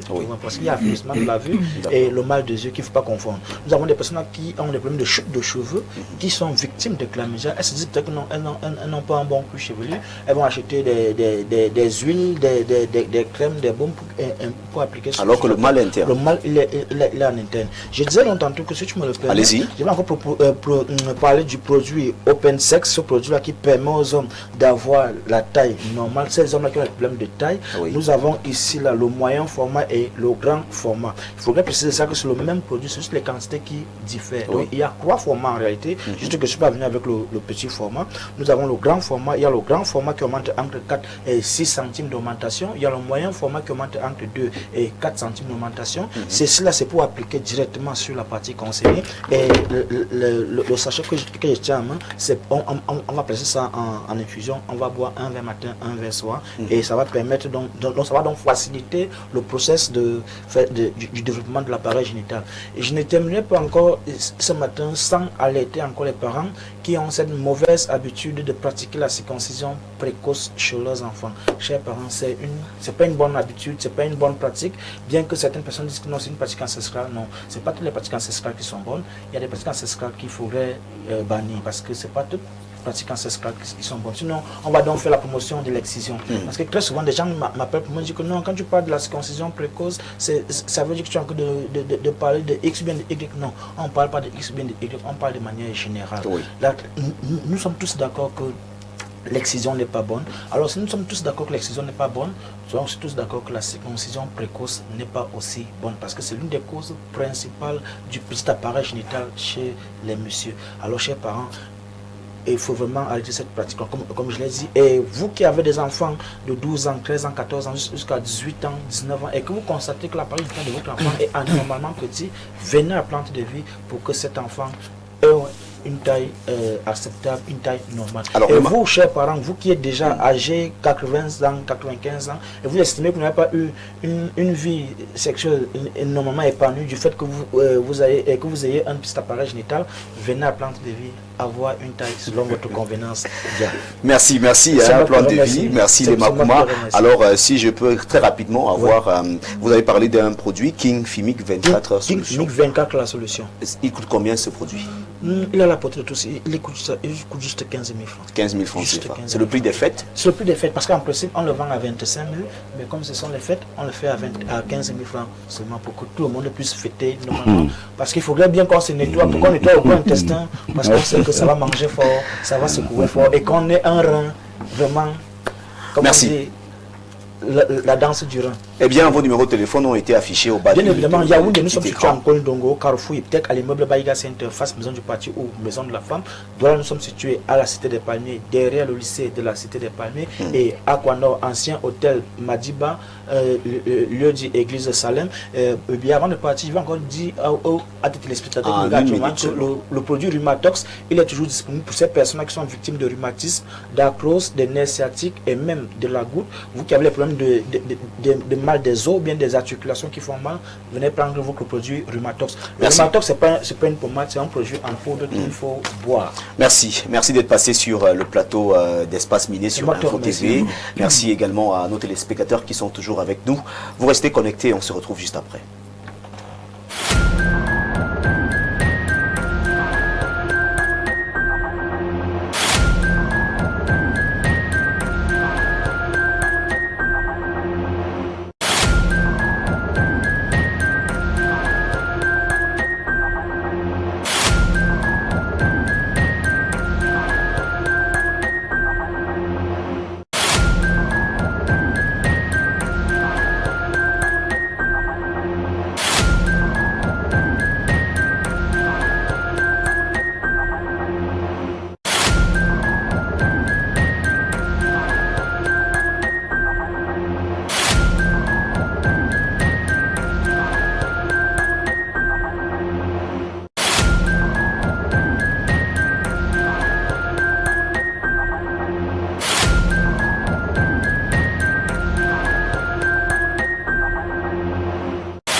Comme tous les jours sur Espace Miné, la dénonciation occupe une place de choix et bien sûr cette dénonciation ce lundi 22 décembre 2025 porte l'estampille d'Alain Douc. On va la faire courte. On a un compatriote qui travaille dans une entreprise de parapublic et qui est en situation de fiançailles avec une autre compatriote qui elle aussi est cadre de notre administration publique. Ils entendent convoler en os sous peu. Sauf que dans une conversation, il fait savoir à sa fiancée qu'en réalité, il reçoit des pressions, des instances de la part de son ex, qui elle aussi, de son côté, se marie. Il a reçu le billet d'invitation et tout, mais il lui a dit que lui ne veut pas participer à ce mariage, parce qu'il trouve ça quelque peu, c'est bizarre, il veut pas, il trouve que pour lui c'est pas convenable, peut-être, entre guillemets, c'est pas moral pour lui, dit-il, d'aller au mariage de son ex et tout. Donc il reçoit des pressions de son ex, copine, etc., donc qu'il soit là, etc. Et il en parle donc finalement à sa fiancée à lui. Il lui dit, bah écoute, moi je comprends pas pourquoi elle insiste sur cette histoire. J'ai déjà dit que moi je trouve pas ça correct d'aller à son mariage. Ben il est surpris. Sa fiancée lui dit, ben je sais pas pourquoi tu fais toute une montagne de cette affaire. Attends, je fais toute une montagne de cette affaire. Donc toi tu trouves que c'est normal? Elle dit que ben elle ne trouve aucun problème. Et directement, il se rappelle que ils doivent se marier aussi bientôt. Donc, du coup, tu vas inviter tes ex à notre... Elle dit que, mais ouais, le problème et tout, et tout. Donc, lui, il ne voit pas ça comme ça. Il est totalement dérangé par cette affaire. Il dit que c'est, dans le jargon camerounais, c'est les choses de bordel, ça. Donc, du coup, lui, il trouve que sa fiancée, elle peut ne pas être quelqu'une de bien. Donc, du coup, lui, il veut même rompre cette histoire. Donc, raison pour laquelle il dénonce cette façon de faire.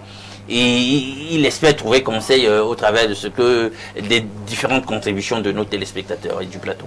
Voilà, Bernard Ouna, il veut rompre avec sa fiancée parce que cette dernière voudrait qu'il prenne part au mariage de son ex. Du coup, il a des idées que sa fiancée pourrait certainement aussi inviter ses ex lors de leur... Non, mais elle a dit qu'elle va le faire. Voilà, donc du coup, le gars est dérangé. Il a même envie de rompre avec sa fiancée parce qu'il n'accepte pas ce genre d'attitude. Je pense que quand on a rompu avec quelqu'un, vraiment, il faut l'oublier. C'est vrai. Moi, je pense que quand on a rompu, quand on a fini avec une relation, l'idéal, c'est vraiment de mettre de côté systématiquement, plus et lorsque on veut se marier. Moi, je ne vois pas comment quelqu'un qui veut se marier a même l'idée traverse sa tête d'inviter des ex. Je ne sais pas quel effet, quelle présence, quelle signification a la présence des ex dans une fête. Moi, je me marie, je suis fiancé, je veux me marier. Vraiment, moi, je dis d'abord à toutes mes anciennes amies que c'était bon. C'était avant. J'ouvre une nouvelle page. C'est une nouvelle vie. Je veux me marier. Moi, je veux me marier avec ma fiancée. Et moi, au lieu de chercher à inviter Alain Douc, que je connais, tout bien manger bien et boire bien, je cherche à inviter des ex. Ça n'a pas de sens. Je pense que ces gens-là ils sont en train de s'amuser. On ne joue pas avec le feu. Lorsqu'on a rompu avec quelqu'un, on finit, on l'oublie, parce que quand on se marie, on prend la responsabilité de se responsabiliser. Oui. Donc, alors quand on veut se responsabiliser, on ne se responsabilise pas en regardant derrière sur ce qu'on a fait avec X, Y par le passé. Non, on regarde devant, on est focus devant, on s'organise pour se marier, pour vivre une nouvelle aventure avec sa partenaire ou son partenaire. Michel, Florence, du coup, mais nous sommes face à cette situation et le monsieur en question a besoin des conseils ce matin parce qu'il est le marteau et l'enclume, il ne sait plus vraiment à quel sens se vouer, il a même envie de se séparer de sa fiancée parce que vraiment il fait face à cette situation.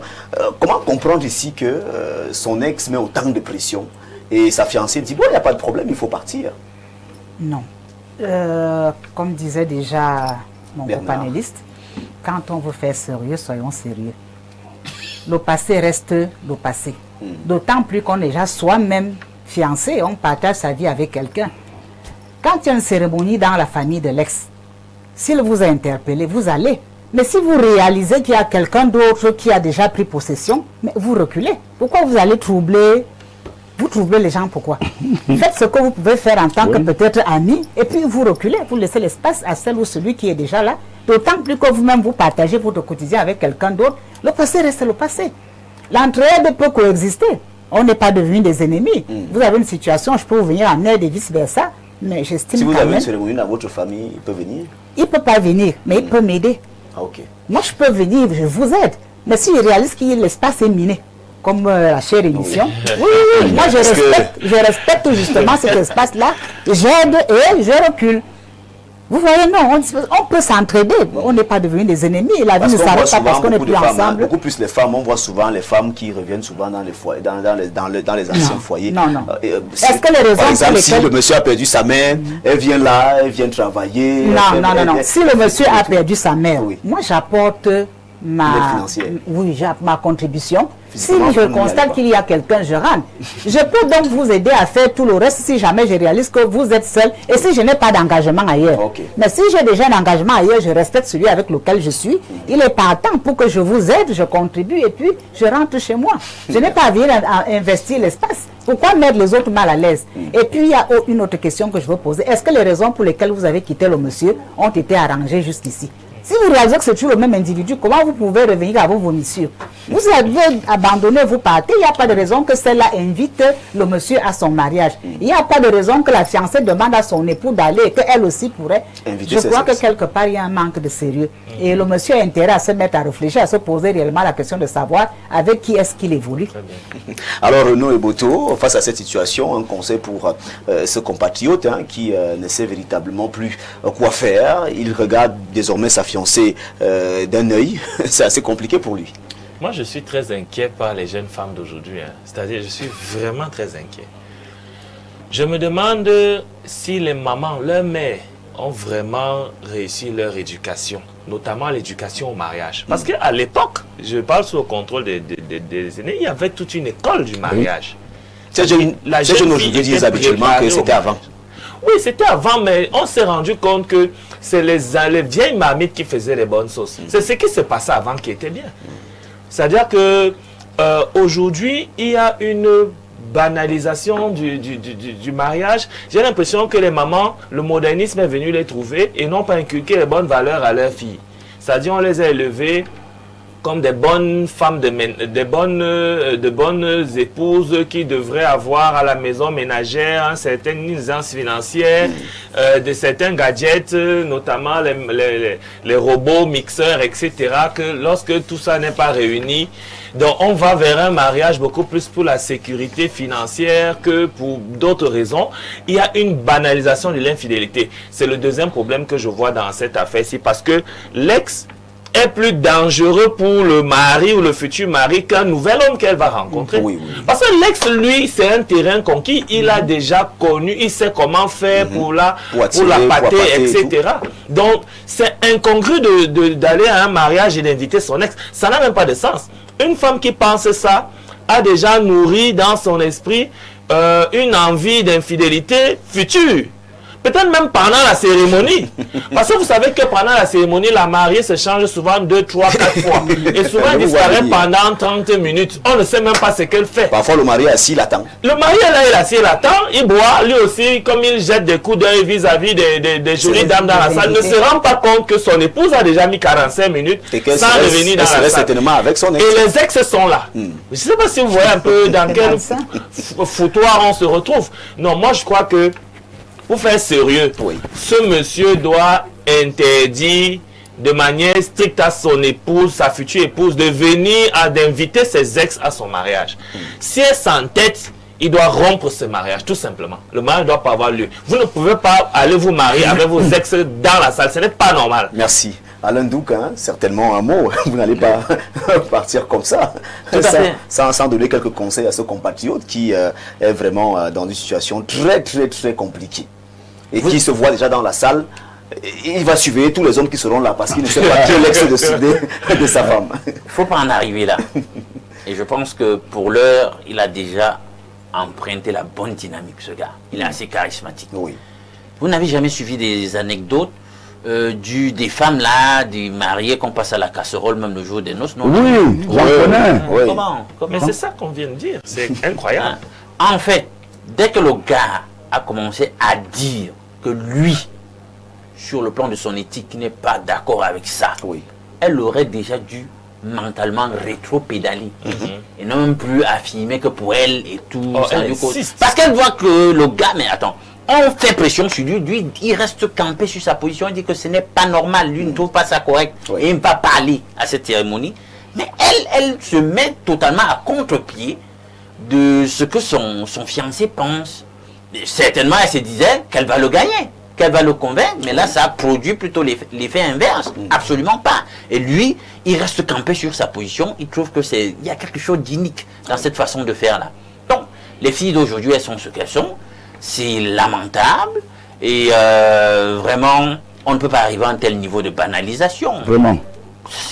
C'est-à-dire que, finalement, quand tu fais même ça, tu lui envoies un message que, mais finalement, tout d'abord, toi-même, tu pèses un tout petit peu léger. C'est la raison pour laquelle il nous apporte cette dénonciation que j'ai affaire à qui, d'après les terminologies camerounaises, c'est pas un bordel ici. Et puis, lui-même, il se sent léger. Il a l'impression que tu vas lui manquer de respect. En fait, c'est de ça qu'il s'agit. Donc, il est en bonne voie. Vraiment, d'autres même, ils vont dire, si c'est comme ça que toi, tu vois les choses, on n'est pas fait pour marcher ensemble. C'est-à-dire même que je prends la décision d'arrêter là, avec le processus, et puis chacun prend sa route. C'est simple. Merci, nous espérons qu'il nous a très bien écouté ce matin et que ceux qui sont également dans la même situation que lui nous ont écouté ce matin. Mesdames, messieurs, nous allons marquer une petite pause. On va se retrouver pour l'instant de l'analyse.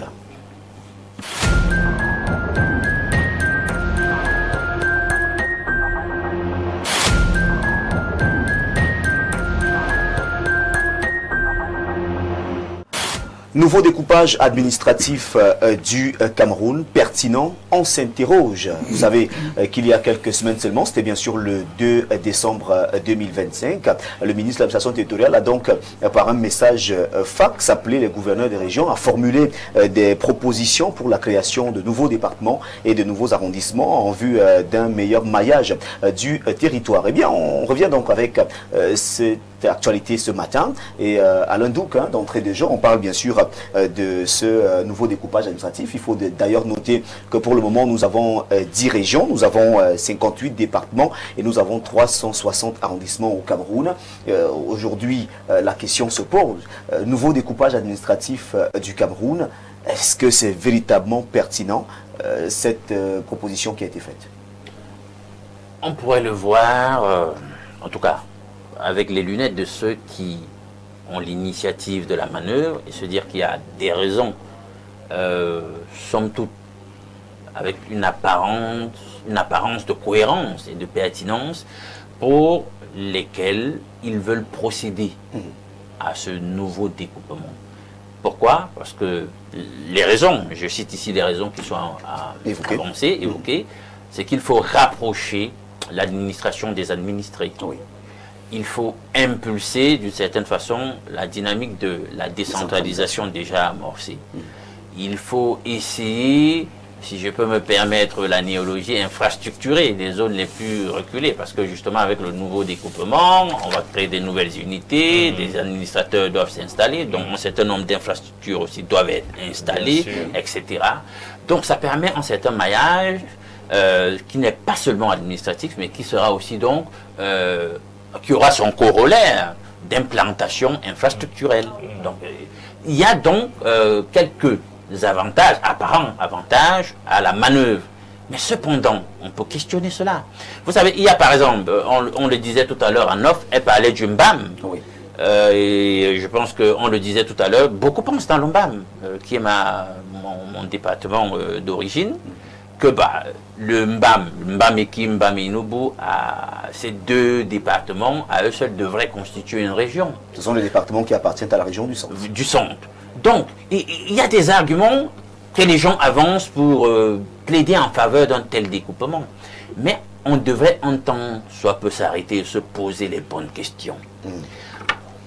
Vous savez, créer de nouvelles unités, ça veut dire donc il faudra du nouveau personnel administratif. Les gens donc vont se poser la question, on a comme l'impression qu'on veut donner des postes de responsabilité à une espèce de trop-plein sortis d'une certaine école élitiste, où c'est les fils des classiques du système qui, le plus clair de temps, s'y retrouvent. Donc il faut leur donner du grand amour. Donc on peut créer ça pour que chacun se retrouve. Bien, ça c'est d'un.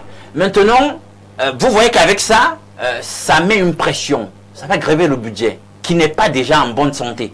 On le disait là, dans les autres parties de l'émission, là, à l'entame. Donc ces gens, avec les nouvelles unités, il faut les payer. Ça va peser sur le budget. Les nouvelles infrastructures, il faut de l'argent. Vous allez les prendre où quand vous avez déjà des tensions de trésorerie? C'est de ça qu'il s'agit. Bien. Maintenant, on se pose quand même la question de savoir, puisqu'ils disent que ça va dans le sens de la déconcentration, de la décentralisation, rapprocher le pouvoir de la périphérie, rapprocher l'administration de la périphérie, d'accord, ce n'est pas nouveau. On parle de décentralisation depuis 1996 au moins. Bien, ok, nous en sommes où? Faisons le point. Sur les dotations de ces unités-là, les collectivités territoriales décentralisées. Parce que quoi qu'on dise, c'est l'argent qui est le nerf de la guerre. Vous voulez créer de nouvelles unités? Est-ce que déjà, en termes de dotation, ce que vous devez, l'administration centrale doit à ces collectivités territoriales décentralisées, la dotation de 15%, est-ce que c'est déjà fait? Or, vous savez que à date, on est à quelque chose qui s'avoisine à quelque chose comme 3%. Ça, c'est la propension à date dans les allocations financières. Comment on fait pour être à 3% pour un truc qui doit être à 15%? Vous voyez, donc il y a techniquement un problème. On ne veut pas lâcher du lest et on vous dit quand même qu'on va continuer à créer de nouvelles unités, de nouvelles entités. Or, pour celles qu'on a déjà, on n'arrive même pas à respecter l'allocation prévue. Vous voyez que ça pose techniquement un certain nombre de problèmes. Est-ce que ce n'est pas une manœuvre politicienne? Tout simplement parce qu'il y a aussi la problématique de diviser et impéra, diviser pour mieux régner. La plupart du temps, quand on va asseoir son autorité, depuis l'Empire au moins, on fait ça, on sectionne, on divise, on éclate. Donc, il y a toute cette problématique, donc je préfère passer la parole aux autres. Merci Alain Douc, Renaud et Boto. On parle bien sûr de cette actualité ce matin qui fait allusion ici à la décentralisation. Est-ce que ça va véritablement permettre d'implémenter cette décentralisation qui déjà en marche? Si aujourd'hui on se trouve en train de sectionner, agrandir une fois encore la carte administrative? Non, ça va le faire. Bon, moi je pense que c'est politique. Parce que ce message porté intervient après les élections présidentielles où il y a eu des constatations qui ont été faites. Donc c'est un document politique. C'est politique ce qui va se passer là, dans l'optique de mieux contrôler certaines choses. Mais le problème est réel. C'est-à-dire que c'est un problème réel. Je vais prendre quelques exemples. La région de l'Est, c'est presque 2 à 3 fois la Belgique. Vous pouvez partir d'un département à l'autre, il faut faire 350 km. Vous voyez donc, il y a un besoin réel de rapprocher les administrés de l'administration. Ça, c'est tout à fait clair. Par contre, vous allez voir que dans la région de l'Ouest, vous pouvez partir d'un département à l'autre à pied ou en prenant le taxi 100 francs ou 100, 200. Vous voyez. Donc, il y a ces petites choses-là qu'il faut ajuster. Je vais prendre encore le cas de Soie. Soie ici à Yaoundé dépend de la Meufou et à Famba. Donc, si vous êtes à Soie normalement et que vous voulez faire établir un document, vous devez partir en fou. Vous voyez, parce que vous dépendez de la Meufou à Famba. Et de la Meufou à Famba. Donc, c'est un peu compliqué. Et je ne trahirai pas le secret d'Alain Douc. Les Mbamois s'appellent déjà région. Dans leur tête, oui, dans leur tête, ils ont leur région. Et réclament à corps et à cri leur région. Donc, eux, ils s'appellent entre eux régions. Ouais. Donc, c'est un problème réel. Et c'est naturellement que dans le processus de décentralisation, il faudrait que ce soit fait. On sait que lorsqu'on crée une nouvelle unité administrative, il a dit, il n'a peut-être pas précisé, il faut une gendarmerie, il faut un lycée, il faut un commissariat, des locaux, des bureaux, des locaux du sous-préfet, etc. Donc ça, des routes. Il faut maintenant des inspections des administrations. Voilà, donc vous comprenez que ça permet d'étendre la décentralisation jusqu'aux confins du Cameroun, même si nous savons que c'est politique. Alors, Michel, on parle bien sûr de cette actualité ce matin. On essaie de se questionner sur les motivations. On constate aujourd'hui que parlons bien sûr du boom démographique. Le boom démographique peut-être serait à l'origine de ce nouveau découpage administratif qui est en vue. Oui, on a un boom démographique, c'est là de façon indéniable. Nous sommes déjà dans les 30 millions d'habitants camerounais. Donc, c'était impératif. Avec la décentralisation, c'était mieux perceptible. C'est-à-dire qu'il n'y avait même plus de questions à se poser. Avec la décentralisation, nous allions tranquillement passer de 10 régions à plusieurs. Oui. Parce que 10 régions, la concentration n'était pas à l'avantage des zones, des populations les plus reculées du Cameroun. Donc, il fallait très bien qu'on rapproche l'administration des administrés. Et nous allions aussi vivre un rapprochement ethnique. Oui. On parle par exemple du Mbam, les Mbamois qui parlent Bafia, qui parlent Nyokon, qui parlent Sanaga, qui parlent Babouté, qu'on retrouve dans la région du centre, où tout le monde est dans Makarna, Madjona, on se perd un peu en conjecture. Donc ça s'est demandé qu'est-ce qui rapproche même ces gens concrètement, rien du tout. Nous avons par exemple les Tika, qu'on trouve dans le centre, on trouve dans la Damawa, on trouve à l'ouest, on retrouve dans le nord-ouest. Je crois qu'en les remettant ensemble quelque part, on ferait trop de bien à ces gens de pouvoir se rapprocher culturellement, de communier ensemble. Ça en rajoute d'ailleurs la richesse culturelle du Cameroun parce que nous disons culturellement, il y a des mosaïques de population qui sont carrément perdues, éteintes par la démographie galopante des gens avec lesquels ils coexistent. Oui. Donc je crois qu'à ce niveau, il y aura quelque chose. Et puis aussi, au-delà d'éradiquer les zones de non-droit où Boko Haram faisait désormais son lit dans l'extrême nord, avec des infrastructures bien implantées, nous croyons qu'il y aura un recul de la conflictualité dans ces régions-là. Et au-delà de Boko Haram, qui est un conflit importé, même au niveau des conflits intercommunautaires, ça prendra fin. Parce que si désormais les Arabes ont leur département et se reconnaissent dans ce département, mettant les Kotoko avec lesquels ils s'affrontent tous les jours, les laissant chez eux à Pousseri, créant un autre truc pour les Mousgoum et les Batakam, je crois que ce sera vraiment faisable. Parce que pendant longtemps, on a passé le temps à essayer de construire les cases intercommunautaires avec des radios communautaires qui n'ont pas donné grand-chose. Pourquoi? C'était la ressource en eau qui était le véritable problème. Ah, s'ils sont désormais chez eux, ils ont leur portion du Logon, ils ont des abreuvoirs qui construisent pour leurs bêtes, il n'y aura plus à rencontrer les Kotoko agriculteurs, nulle part qui se plaignent de ce que les bêtes mangent leurs récoltes. Donc je crois que c'est quelque chose de très important. Avec la décentralisation, c'était déjà de manière visionnaire à attendre. Et ce sera quelque chose de très bien. Et par ailleurs, je voulais aussi revenir sur la ressource administrative. Oui. À Yaoundé, on trouve des gens, on a plein de gens à l'administration, mais qui se retrouvent 40 dans un même bureau, 30 dans un autre, pendant que l'arrière-pays est vide de personnel. On ne va pas recruter les gens ailleurs. Une simple bonne répartition de la ressource humaine, on comprendra que chacun peut avoir la place chez lui. On a dans la ville de Yaoundé, voire Mdouala, des gens qui ont 30 000 francs de salaire mensuel et qui ne s'en sortent pas.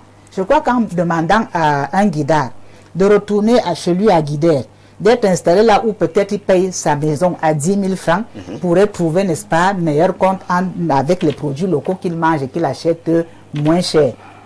Demander à quelqu'un de Lamzé qui galère à Ebolova depuis des années parce qu'il est un agent décisionnaire dans un hôpital, ce serait mieux de le renvoyer chez lui au Lamzé où tranquillement, avec l'aide de la décentralisation, il se retrouve. Et puis quand on parle d'un transfert de ressources et de compétences, cela va en droite ligne avec ce qu'on dit. Mais maintenant, revenons sur le pourcentage de la ressource financière. La décentralisation n'avait pas vocation à être financée par le pouvoir central. Oui. Elle doit elle-même trouver sa ressource à travers le matériau local que nous avons un peu partout. Si vous êtes en zone forestière, est-ce que c'est l'administration centrale qui viendra encore vous aider, n'est-ce pas, à vendre le bois de mais ce n'est pas vrai. Non, attendez. C'est 15% du budget central qui doit être affecté. Bien évidemment, mais est-ce que 15% suffirait à gérer une région que vous êtes en train de faire si non, vous parlez je ne suis pas contre vous par rapport aux 15%. Je demande si avec 15% on peut gérer une région. Vous trouvez ça, c'est pas infime? Commencez déjà par respecter ce qui a été. Non, ne me demandez pas de commencer. Je ne suis pas à la manœuvre. Je suis en Mais vous défendez donc ceux qui sont à la manœuvre. Je suis dans un débat public et je suis libre de mettre mon opinion. Je suis en train d'estimer que 15% de transferts, c'est infime pour la gestion d'une région.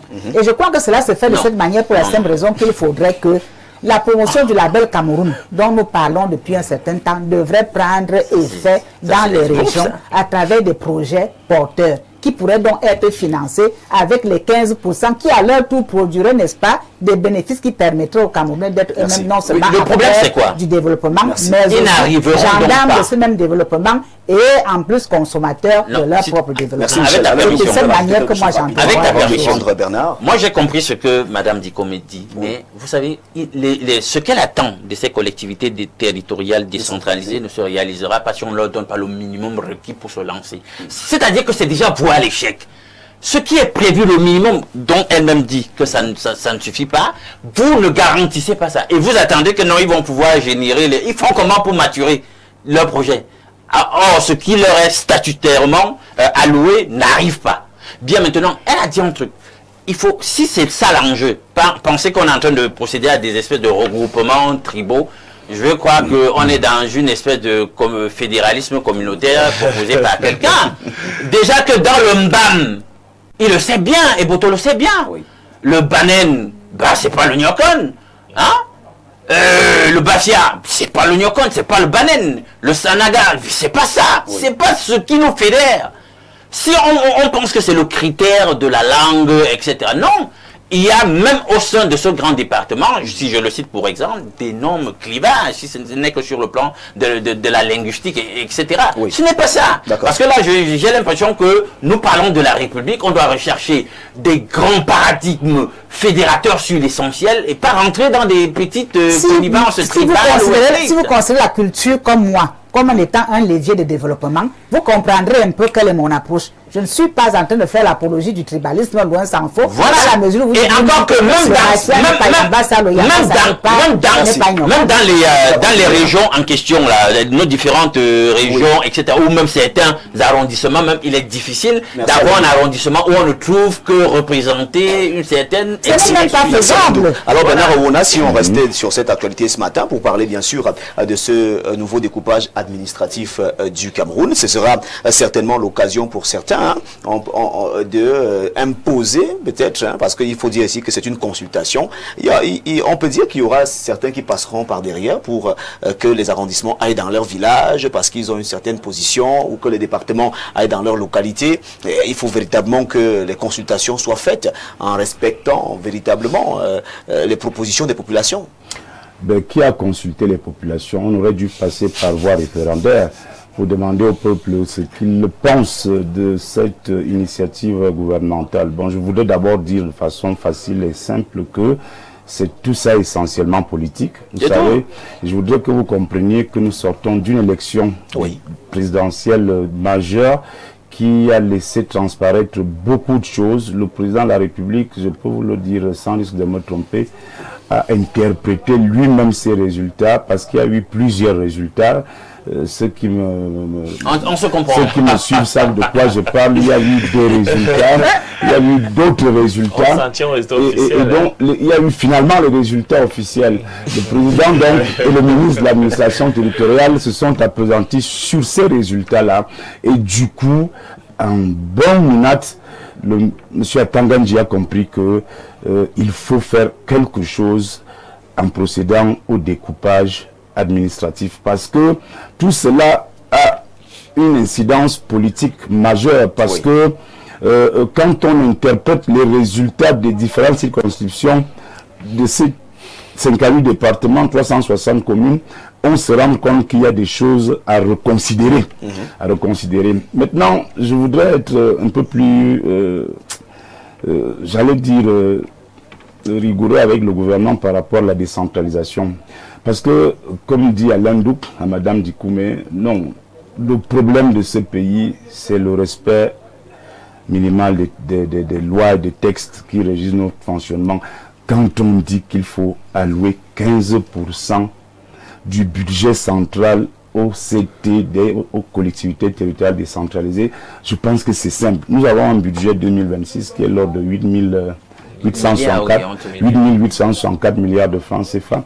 Alors, quand vous faites un petit calcul pour ceux qui sont à la maison, ça veut dire que vous avez 15% de 8 000, près de 9 000 milliards. C'est dans les 1300 milliards de francs CFA qu'on alloue à 360 communes, quelques communautés urbaines, vous appelez super mairies, etc.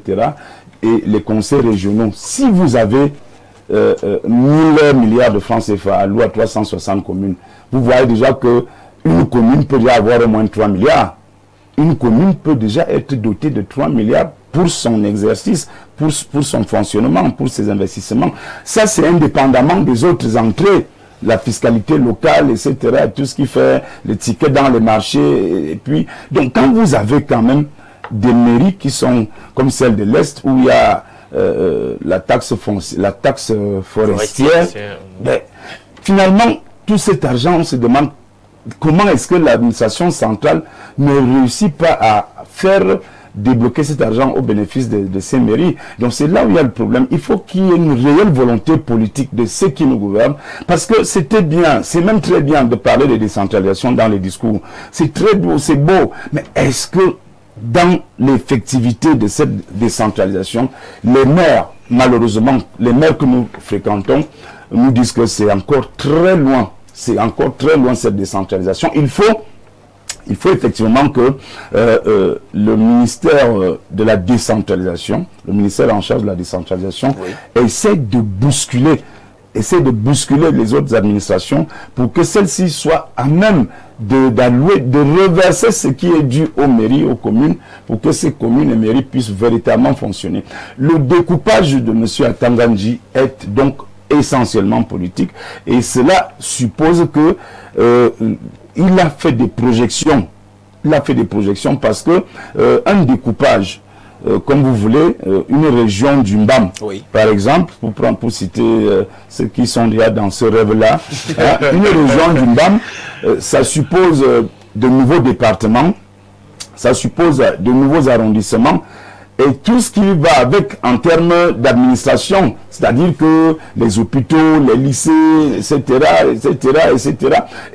et ça suppose également de nouveaux députés, parce que ça veut dire que nous sommes à 180 députés, le nombre de députés sera revu à la hausse, le nombre de sénateurs sera revu à la hausse, etc., etc. Bon, maintenant, il y aura même de nouveaux conseils régionaux pour ces nouvelles régions-là. Donc, c'est quelque chose qui est gros, qui est costaud, mais qui nécessite un peu beaucoup plus de sérieux et de rigueur, parce que vous ne pouvez pas faire ce genre de projection sans être capable de faire le recensement de l'habitat, le recensement de population. Ça fait combien d'années? Plus de 20 ans qu'on n'a plus recensé les populations au Cameroun. Donc il faut partir, quand on a ces données-là, parce qu'on ne va pas le faire comme ça, comme si quelqu'un sort du sommeil et il se souvient que pour l'élection présidentielle, on a tabassé Paul Biya dans telle région. Il faut voir comment saucissonner ces régions-là pour que, au moins, on puisse maîtriser tel ou tel plan. Non, il faut absolument que le MINAT, après avoir consulté ses gouverneurs, essaye de consulter d'autres personnes, d'autres experts. Ça peut être des gens qui font dans la sociologie démographique, des gens qui font dans l'anthropologie de ceci, pour que toutes ces personnes-là apportent leur contribution de façon objective. Parce que quand un MINAT interpelle ses gouverneurs, non, ce n'est pas pour faire ce que vous voulez, c'est pour faire ce qu'ils projettent en termes de calcul politique par rapport aux échéances à venir. Donc tout cela doit être pris en compte. Et donc pour terminer, je pense personnellement que le MINAT actuel, c'est une bonne initiative.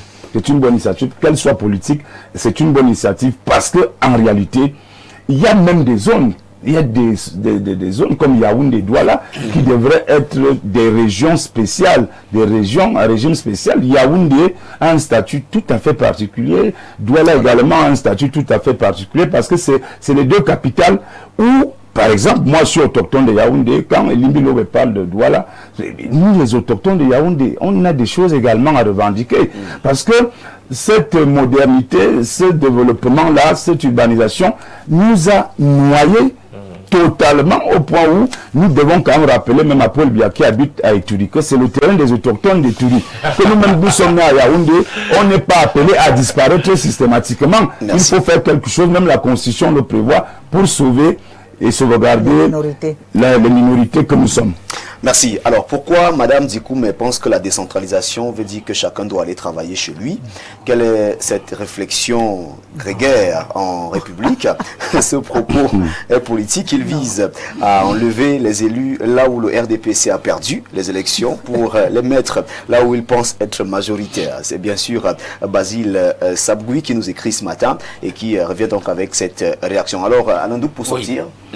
S'il est vrai, comme je l'ai reconnu dans mon propos liminaire, ma première intervention sur le sujet, qu'on pourrait avoir quelques avantages, je préfère même le mettre au singulier, de cette histoire, bien que la causalité soit politique, je tiens à dire qu'on doit être objectif.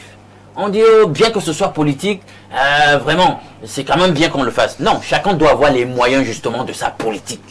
Est-ce que, en termes d'urgence, c'est une urgence sur le moment? Voilà une bonne question qu'on doit se poser. Quand on regarde, en réalité, le niveau de précarisation de la société camerounaise, le niveau de prix, le manque d'infrastructures les plus basiques.